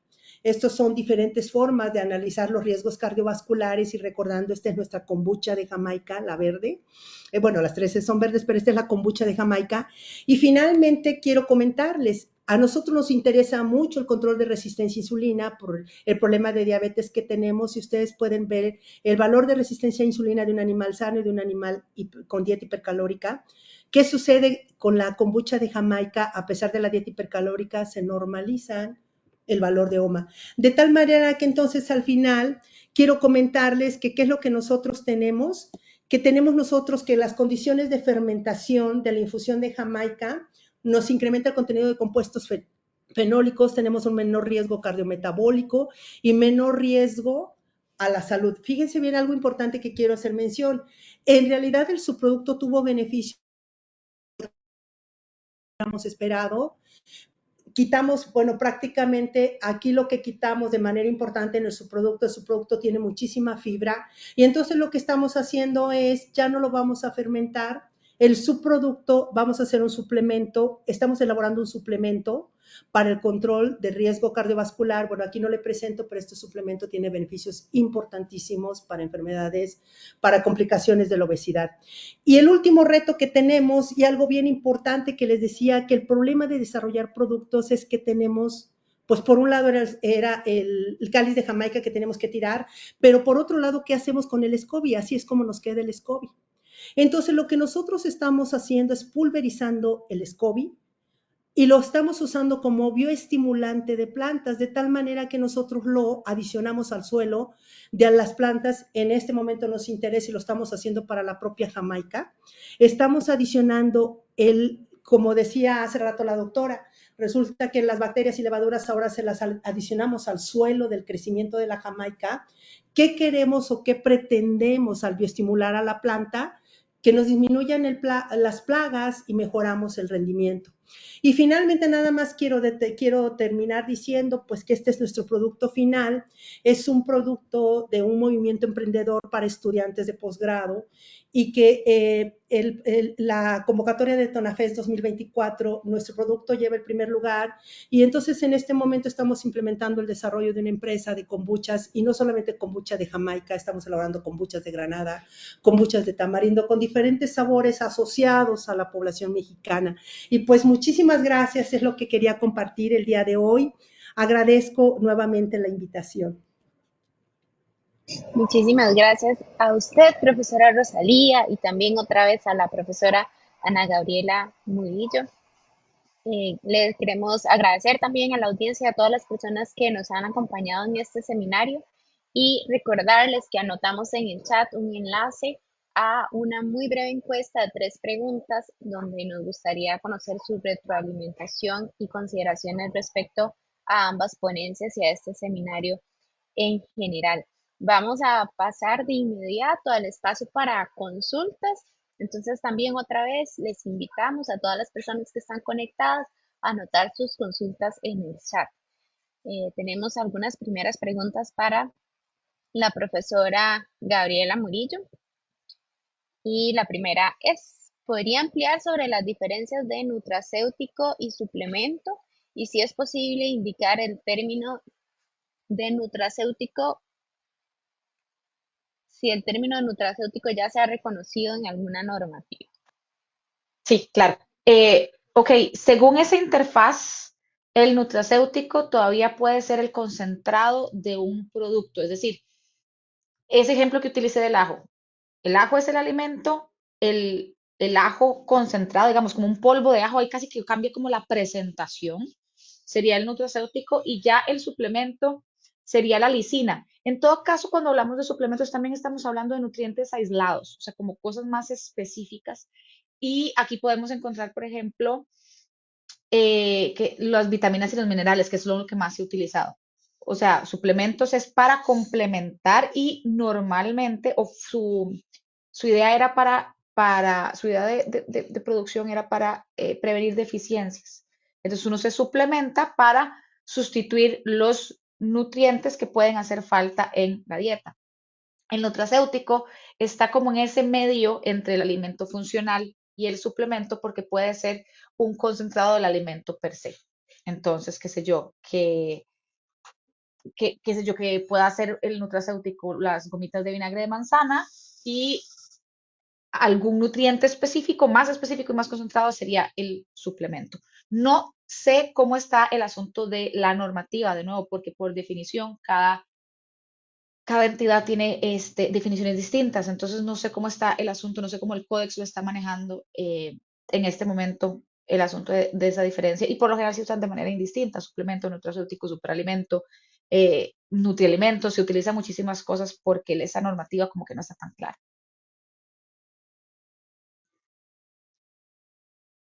Muchísimas gracias, profesora. Hay otra pregunta acerca de las referencias bibliográficas. Nada más anotarles que las referencias bibliográficas de la información que presentó la doctora Ana Gabriela Murillo están justo anotadas debajo de las imágenes o en los diferentes slides. Como en 2 o 3 días vamos a tener la grabación de este evento y pues con la grabación podrán repasar tanto la conferencia y ahí buscar las referencias En bibliográficas. todo caso, si necesitan el paper ya, me pueden escribir, yo los tengo todos. Utilicé como 4 o 5 específicos como para estos, porque yo me baso como en artículos recientes y las que están referenciadas, obviamente por derechos de imagen, pues ahí están, pero si necesitan algo más o alguna otra referencia que yo he utilizado, pues con mucho gusto yo se las puedo enviar. Muchas gracias, profesora. Otra pregunta que tenemos, y bueno, también aquí queremos abrir el espacio a la profesora Rosalía Reynoso, que si en algún momento quisiera complementar o aportar, sienta total libertad de abrir su micrófono. La pregunta, en cuanto a los estudios en animales, sería otro reto, dada la tendencia de alimentos y productos cruelty free. ¿Qué otros estudios pueden realizarse? Esto es algo muy interesante porque incluso ahora en junio salió una noticia que la FDA está buscando utilizar más los NAMs, que son los New Approach Methods, que son básicamente con inteligencia artificial. Eso que les decía al inicio, bueno, al final de mi presentación, que la inteligencia artificial eh, viene fuerte en cuanto a estos estudios se refiere a eso, establecer modelos computacionales que reflejen una respuesta fisiológica humana. No sé, no he leído absolutamente algo específico sobre algún estudio que utilice inteligencia artificial, pero esa es la tendencia a la que se va. Actualmente se están utilizando mucho también organismos modelos, que son, por ejemplo, qué sé yo, estudios con C. elegans o protozoarios o bacterias específicas que podrían darnos una idea. El problema de esto es que éticamente hablando es muy riesgoso pasar de un estudio in vitro a un estudio humano. O sea, para poder trabajar con estudios clínicos de primera fase, yo tengo que tener sobre todo lo que es seguridad y eficacia, y eso se hace con animales. Entonces, yo no me atrevería por no utilizar un modelo animal, pasar de lo que pasa en células a de repente hacer un estudio clínico prospectivo con personas, intervenciones, pues, es que es muy riesgoso. Entonces, por eso es que se usan. Hay muchísimas mediaciones éticas y legales para utilizar la menor cantidad de animales posibles, solo si es estrictamente necesario. Y entonces hay muchísimas estándares para evitar al máximo que se catalogue como crueldad animal, pero yo creo que es prometedor este asunto de la inteligencia artificial. Tendría que leer más a ver cómo funciona, cómo se puede aplicar, pero eso salió en junio, de esta noticia de los New Approach Methods que parece que está interesante. Gracias, profesora Gabriela. ¿Algún comentario o aporte, profesora Rosalía, que quisiera agregar? Sí, bueno, en realidad creo que yo creo que las simulaciones, la capacidad de interacción de compuestos bioactivos con receptores y esto, o sea, los venimos usando desde hace mucho tiempo. Yo creo que en lo personal, de la experiencia que nosotros tenemos hasta el momento, nos da un acercamiento, pero estoy totalmente de acuerdo con la doctora, que el problema está que o sea, nunca vamos a poder de verdad simular lo que va a suceder por ejemplo, en un sistema biológico completo como es el caso de los animales. Entonces, al final nos da una idea, nos da un acercamiento, pero va a ser muy difícil que nos pueda dar la información que vamos a ver en animales. En el caso de nosotros como universidad, estamos sumamente regulados, controlados. Cada estudio con animales tiene que estar perfectamente justificado. ¿Cuántos animales? ¿Qué enfermedades? ¿Cómo los vamos a tratar? O sea, venimos totalmente nosotros regulados desde hace mucho tiempo ya a la universidad, y entonces en ese sentido jamás nunca nos permitirían saltar a hacer estudios con humanos. Si nosotros, por ejemplo, desarrollamos productos y no ha sido probado en animales, no nos permitirían un lanzamiento para consumo humano. Entonces eso está muy claro porque nosotros tenemos que demostrar beneficios y la otra parte importantísima es que tenemos que mostrar toxicidad. Y yo creo que necesitamos finalmente, la base más importante van a seguir siendo hasta el momento, van a seguir siendo los animales porque son sistemas súper complejos para poderlos simular. Muchas gracias. Otra pregunta que yo creo que ambas podrían aportarnos con su expertise. Hay probióticos de venta libre en las farmacias. ¿Cómo controlar la ingesta de estos productos en la población, tomando en cuenta la mercadotecnia en redes sociales? la que guste. Si quieres, empiezo yo, porque esto pasa con probióticos. No voy a hablar específicamente de los probióticos, voy a hablar de los suplementos en general. El problema grandísimo de suplementos y nutracéuticos es que como no se registran, al menos en Costa Rica, voy a hablar de lo que conozco, como no se registran, o sea, como que se pueden registrar más hacia el lado de los alimentos, entonces son de venta libre. Entonces vos vas a las farmacias, a las macrobióticas, a los supermercados y puedes comprar suplementos de lo que sea, no solo probióticos, de un montón de cosas. Entonces, el problema es ese, y los vende cualquier persona, porque en redes sociales también lo he visto. Cualquier persona es como vender, o sea, ropa por catálogo, solo que en lugar de eso son suplementos. O sea, gente que no tenga la formación sobre para qué sirven, están educados más que todo en ventas. Entonces, el problema no es tanto desde el punto de vista de mercadeo, sino yo creo que es desde el punto de vista de registro, porque al controlar el registro, controlas eh, cómo se va a vender y este asunto de venta libre, pero los suplementos siempre ha sido el gran problema, que la gran mayoría son de venta libre. Yo creo que se puede controlar por el asunto del registro y por el asunto de que mucha gente que consume suplementos es la gente que menos lo necesita, que eso ya es una tendencia de consumidor que de nuevo con educación se puede resolver. No sé si la doctora Reynoso tiene algo que aportar para esto.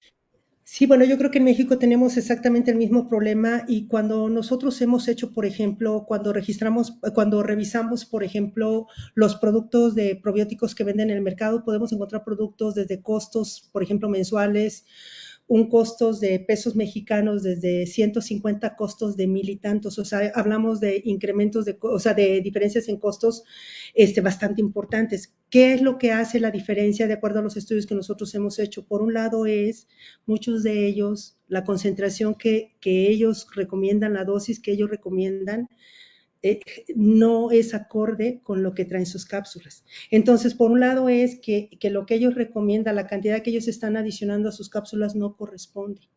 Por otro lado es que muchos de ellos, algunos probióticos tienen función incluso ya a pesar de que ya no estén viables, o sea, a pesar de que estén muertos tienen función, pero muchos de ellos no. Entonces, cuando nosotros hemos medido viabilidad de algunos de ellos están muertos y ellos ya no tienen función, ya muertos, algunos de ellos, el tipo de probiótico que viene no tiene función muerto. Entonces, en realidad es un problema súper serio de los probióticos porque creo yo que la regulación, en el caso específico de México, pues no se checa nada de eso. Entonces, en realidad es muy difícil tomar decisiones sobre qué probiótico podemos usar por todas estas limitaciones que hay no hay una regulación como tal y es venta libre. Entonces, es complicado hablar de cuál es el probiótico mejor, necesitamos hacer los estudios, hacer muestreos, etcétera, para poder hacer las recomendaciones.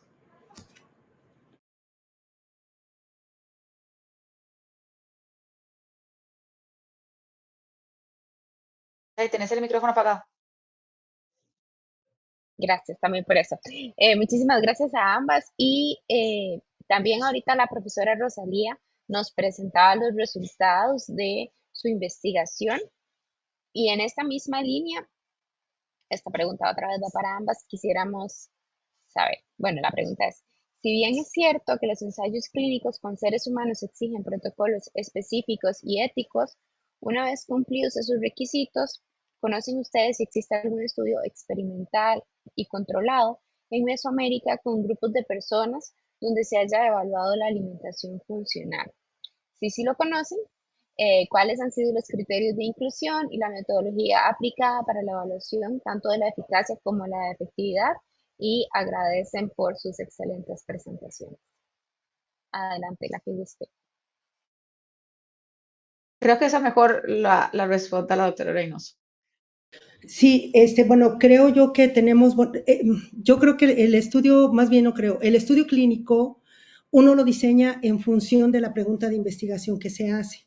Entonces, en ese sentido existen muchísimos estudios que se han hecho, por ejemplo, en Centroamérica, estudios clínicos, pero hay algo bien importante, depende del estudio, lo diseñas en función de la pregunta de investigación.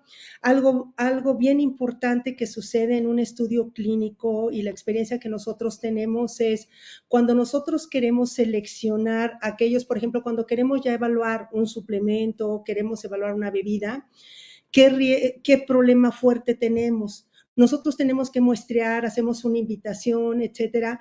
De toda la gente que muestreamos, nosotros necesitamos saber, por ejemplo, cuando hablamos de enfermedades, enfermedades crónicas no degenerativas, el problema está que yo quiero saber si hay un efecto de resistencia a insulina. El problema está que cuando yo hago un llamado para poder participar en el estudio, me va a llegar gente con problemas de diabetes, pero con problema cardiovascular, y me va a llegar gente con problemas cardiovascular y con problema renal. Entonces, el problema está que poder limpiar ese tipo de estudios es un problema, ¿no? O sea, ¿cómo le hago para poder elegir todos aquellos que solamente tengan resistencia a insulina cuando en realidad en la población pudieran no existir? Entonces viene gente complicada, eso es por un lado. Luego, por otro lado, el problema que cuando lo haces a libertad es que muchos de ellos les cuesta mucho trabajo adherirse al tratamiento. Entonces, por ejemplo, acabamos de terminar un estudio que qué fue lo que pasó cuando a la gente le dimos la bebida placebo, qué problemas tenemos. Al darle la bebida placebo, ellos como sabían que estaban en el estudio, controlaron su dieta. Entonces resultó que justamente ese grupo tenía una dieta súper controlada, nos bajó de peso, se pusieron a hacer ejercicio, cuando la recomendación es sigue tu vida normal, pero el sentir que estaban dentro de un estudio, se forzaron a llevar una disciplina mayor.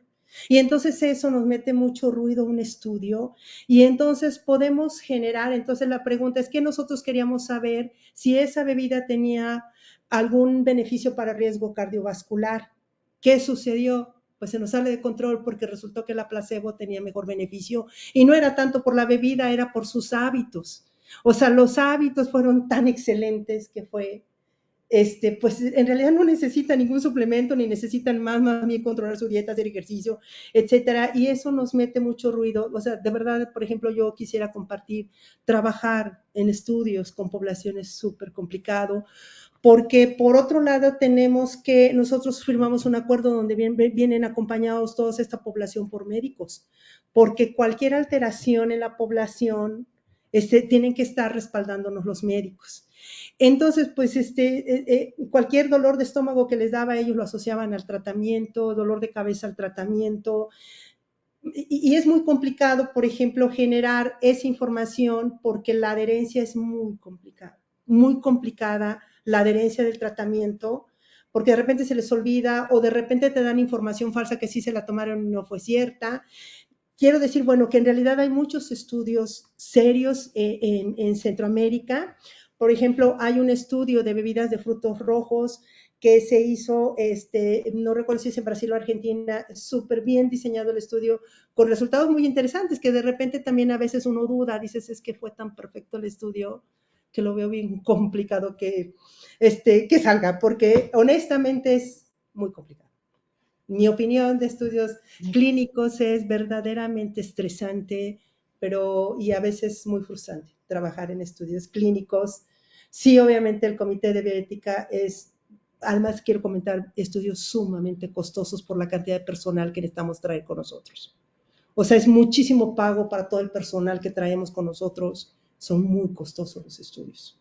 Entonces creo que en ese sentido, por eso a lo mejor mucha gente trabaja poco en estudios clínicos por los costos y por los riesgos de demandas que podemos tener por los participantes.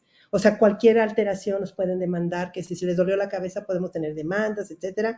Entonces es muy complicado trabajar en estudios clínicos. Mi experiencia. Muchas Además que gracias. hay mucho ruido. Adelante. Como decía la doctora Reynoso, cuando si uno quisiera solo evaluar el efecto de un componente, desde el punto de vista científico, la única forma de que sea legítimo es hacer un crossover, es decir, que el mismo individuo sea su propio control. Eso implica estudios más largos, porque no es lo mismo mi mapeo genético que el de otra persona, aunque sea de la misma edad, aunque coma parecido, puede ser que de repente esta persona hace mucha actividad física, puede que yo fume, y uno les dice, mantengan su vida normal, y las vidas normales de las personas son muy diferentes. Entonces, hay demasiado ruido y normalizar por eso cuesta muchísimo. Entonces, nosotros bueno, cuando estaba haciendo doctorado trabajamos mucho con huevo, que no era ningún producto nuevo, nada fortificado, eran huevos de gallina. Y de igual manera, la variabilidad entre las personas, yo le digo a mis estudiantes siempre, trabajar con nutrición es dispararse en el pie, porque normalizar, básicamente hay que tener a las personas comiendo exactamente lo mismo, haciendo la misma cantidad de actividad física en una jaula y darles la alimentación que además tenemos que incluir la variabilidad de biodisponibilidad, de nutrigenética, o sea, como que para sacar conclusiones es bastante complicado, bastante engorroso y por eso es que yo no lo hago. Pero bueno, detalles. Otra vez, muchísimas gracias a ambas y vamos a hacer dos preguntas más. Una, ¿es lo mismo epigenética que nutrigenética, doctora Ana Gabriela? No, not quite. Ok, epigenética hablamos de la modificación, de la expresión de un gen basado en cambios moleculares que se hace a la estructura. Puede ser, por ejemplo, con acetilación o metilación de histonas, por ejemplo, que algo que yo haga con mi vida pueda hacer que un gen se exprese o más bien se silencie.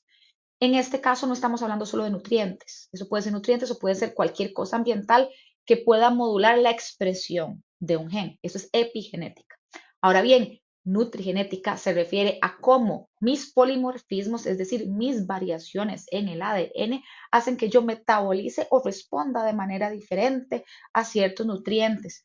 Y por eso hablamos de que tal vez hay ciertas personas que respondan súper bien a la cafeína y hay personas que no, porque variaciones nutrigenéticas, es decir, mis genes responden, hacen que mi cuerpo responda diferente. Y la epigenética es como la expresión de ciertos genes se ve modulada por factores ambientales, incluyendo la alimentación. No sé si quedó claro. Muchísimas gracias, pues que nos cuente la audiencia. Sí quedó claro.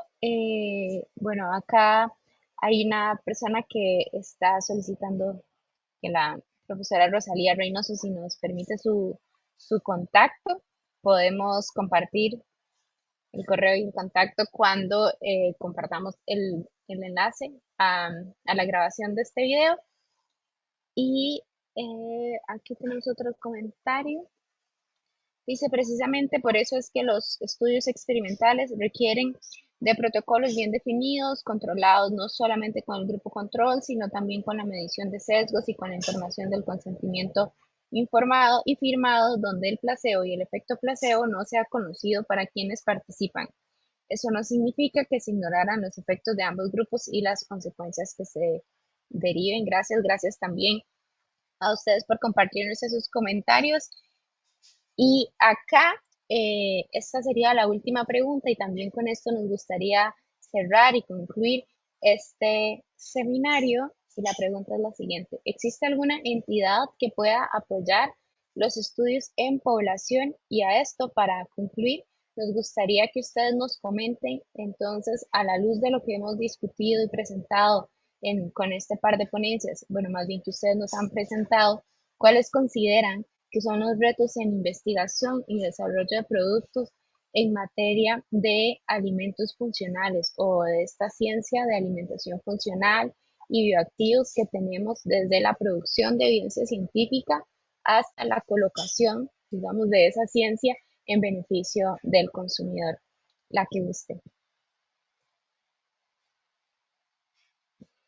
Bueno, uno de los retos importantes, por ejemplo, yo quiero hablar cuando nosotros por ejemplo, recomendamos sobre todo productos que son vegetales. El principal problema que tenemos es que la planta produce el compuesto bioactivo en función de la etapa, en función de la etapa fenológica de la planta, va a depender del clima de la planta, del suelo de la planta. Entonces nosotros podemos hacer recomendaciones y decir, usted puede comer este fruto porque es una maravilla, sí, pero resulta que el fruto, el contenido de compuestos bioactivos está en función de todo lo que hay alrededor de él. Entonces no es lo mismo un producto, por ejemplo, nosotros tenemos incluso frutos que nosotros cosechamos en suelos de diferencia en distancia de 10 kilómetros. Por ejemplo, el caso de la uva. Nos cambia muchísimo la composición fitoquímica en función de la composición del suelo, en composición de la microbiota del suelo.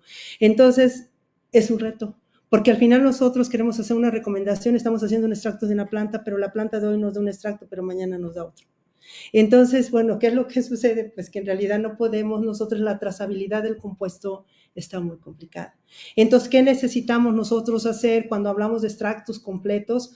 Pues identificar aquel compuesto que nosotros creemos que pudiera tener un beneficio para poderlo tener siempre a la misma concentración en el desarrollo de, por ejemplo, de algún suplemento, de algún fitofármaco o de algún extracto, etcétera. Tener eso. Otra cosa importantísima es que, como decía ya la doctora, es que depende de la persona, depende de su genética, depende de su alimentación, depende de sus hábitos que pudiera funcionar o no. Entonces nosotros de repente, por ejemplo, tenemos y decimos esto es una maravilla y lo probamos y no lo es. Y no lo es porque traen la población hábitos totalmente diferentes a cómo ha funcionado para ciertas poblaciones, porque depende de muchas cosas alrededor. Yo creo que los alimentos funcionales o los alimentos nutracéuticos son recomendables, pero que el efecto, el decir que siempre vamos a tener el mismo efecto y que lo podemos replicar para toda la población, yo creo que es un reto. Eso es muy complicado, sumamente complicado. Entonces ayudará hoy, pero a lo mejor mañana no, pero tal vez dentro de un mes iba a ayudar. Entonces ese es el problema que tenemos cuando vienen, por ejemplo, de extractos vegetales o que vienen de frutos o vienen de algunos alimentos que recomendamos, pues depende. O sea, depende de cómo fue cultivado. Entonces yo creo que eso, por eso actualmente hay muchísima control de producción de compuestos bioactivos en invernaderos, condiciones controladas para poder mantener los compuestos bioactivos asociados a salud. Creo que también hay otro reto ligado al mercadeo, porque de repente hay estudios súper específicos y entonces dicen, ok, el sulforafano, por ejemplo, que entonces que tiene propiedades anticancerígenas y de repente vas 2 meses después y aparece en una macrobiótica quimioterapia verde. Y entonces la gente dice, esto es como ponerme quimioterapia, porque es un extracto de brócoli. Entonces, se simplifica muchísimo todos los estudios que hay detrás de este compuesto bioactivo podría ayudar porque se vio que la vía de NF-kappa beta mejora y de repente en 2 toques tenemos al producto comercializado por alguien que no es un experto en nutrición o en salud o nada whatsoever, diciendo la quimioterapia verde y se permite porque el mercadeo permite cualquier tipo de etiqueta donde entonces las personas dicen, ok, puedo no comer frutas, no comer vegetales, no hacer ejercicio, estresarme montones, pero tengo este tarrito que me va a eliminar todos mis problemas. Entonces, yo creo que se tiene que trabajar en un asunto más global, que el enfoque sea global de una alimentación que incluya todos estos alimentos que puedan ser funcionales dentro de un patrón de vida saludable y no pensar que un nutriente, que un alimento, que por una vez que te comas una almendra no vas a cambiar o vas a revertir los daños que les ha hecho tu cuerpo por malos hábitos durante toda tu vida. Entonces yo creo que también hay un asunto de controlar el mercado y educar a la población para que piensen que detrás de una gomita, de lo que sea, está la solución a todos sus problemas si eso no viene acompañado con hábitos de vida saludable a nivel transversal en toda tu vida. O sea, así como vos no te vas a morir porque te comiste un queque de chocolate una vez, no te vas a curar porque tenés unos hábitos terribles y de repente te comiste un arbolito de brócoli. Entonces, siento que tiene mucho que ver con este control del marketing y con educación al consumidor. La verdad que muchísimas gracias a ambas. Quisiéramos dejar este último final, este último mensaje final que nos acaba de compartir la doctora Ana Gabriela Murillo, que además recibió la coafirmación de la profesora Rosalía Reynoso, que además de que es crucial la investigación y seguir desarrollando evidencia científica y de buena calidad y con las mejores prácticas científicas para conocer y desarrollar estos productos que mejoren la calidad de la dieta de las personas.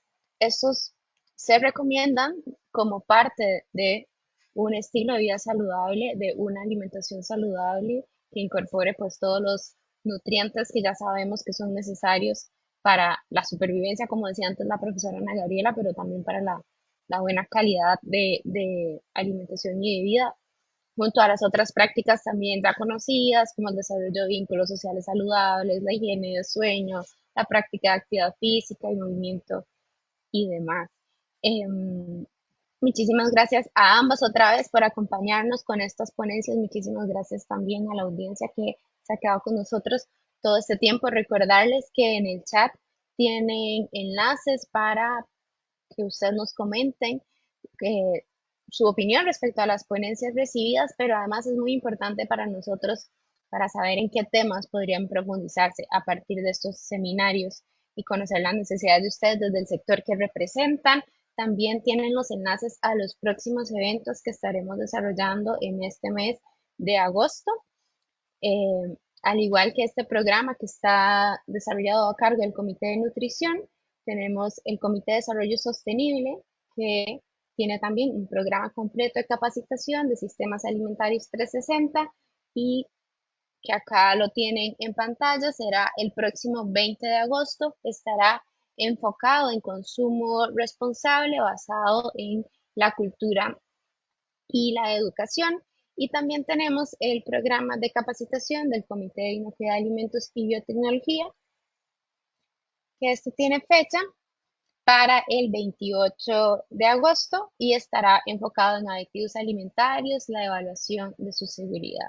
Al igual que este seminario, estos otros seminarios son de acceso gratuito para ustedes como participantes y por eso además reiteramos nuestro agradecimiento con las profesoras pues que nos permiten hacer estos espacios accesibles para todos ustedes. Muchísimas gracias otra vez por acompañarnos. Les invitamos a visitar las redes sociales de ICSI Mesoamérica, donde podrán encontrar estos seminarios, estas invitaciones, enlaces para participar, también eventualmente los videos de las grabaciones y otra información valiosa y siempre basada en ciencia. Que estén muy bien, muy buenas tardes, muy buenos días.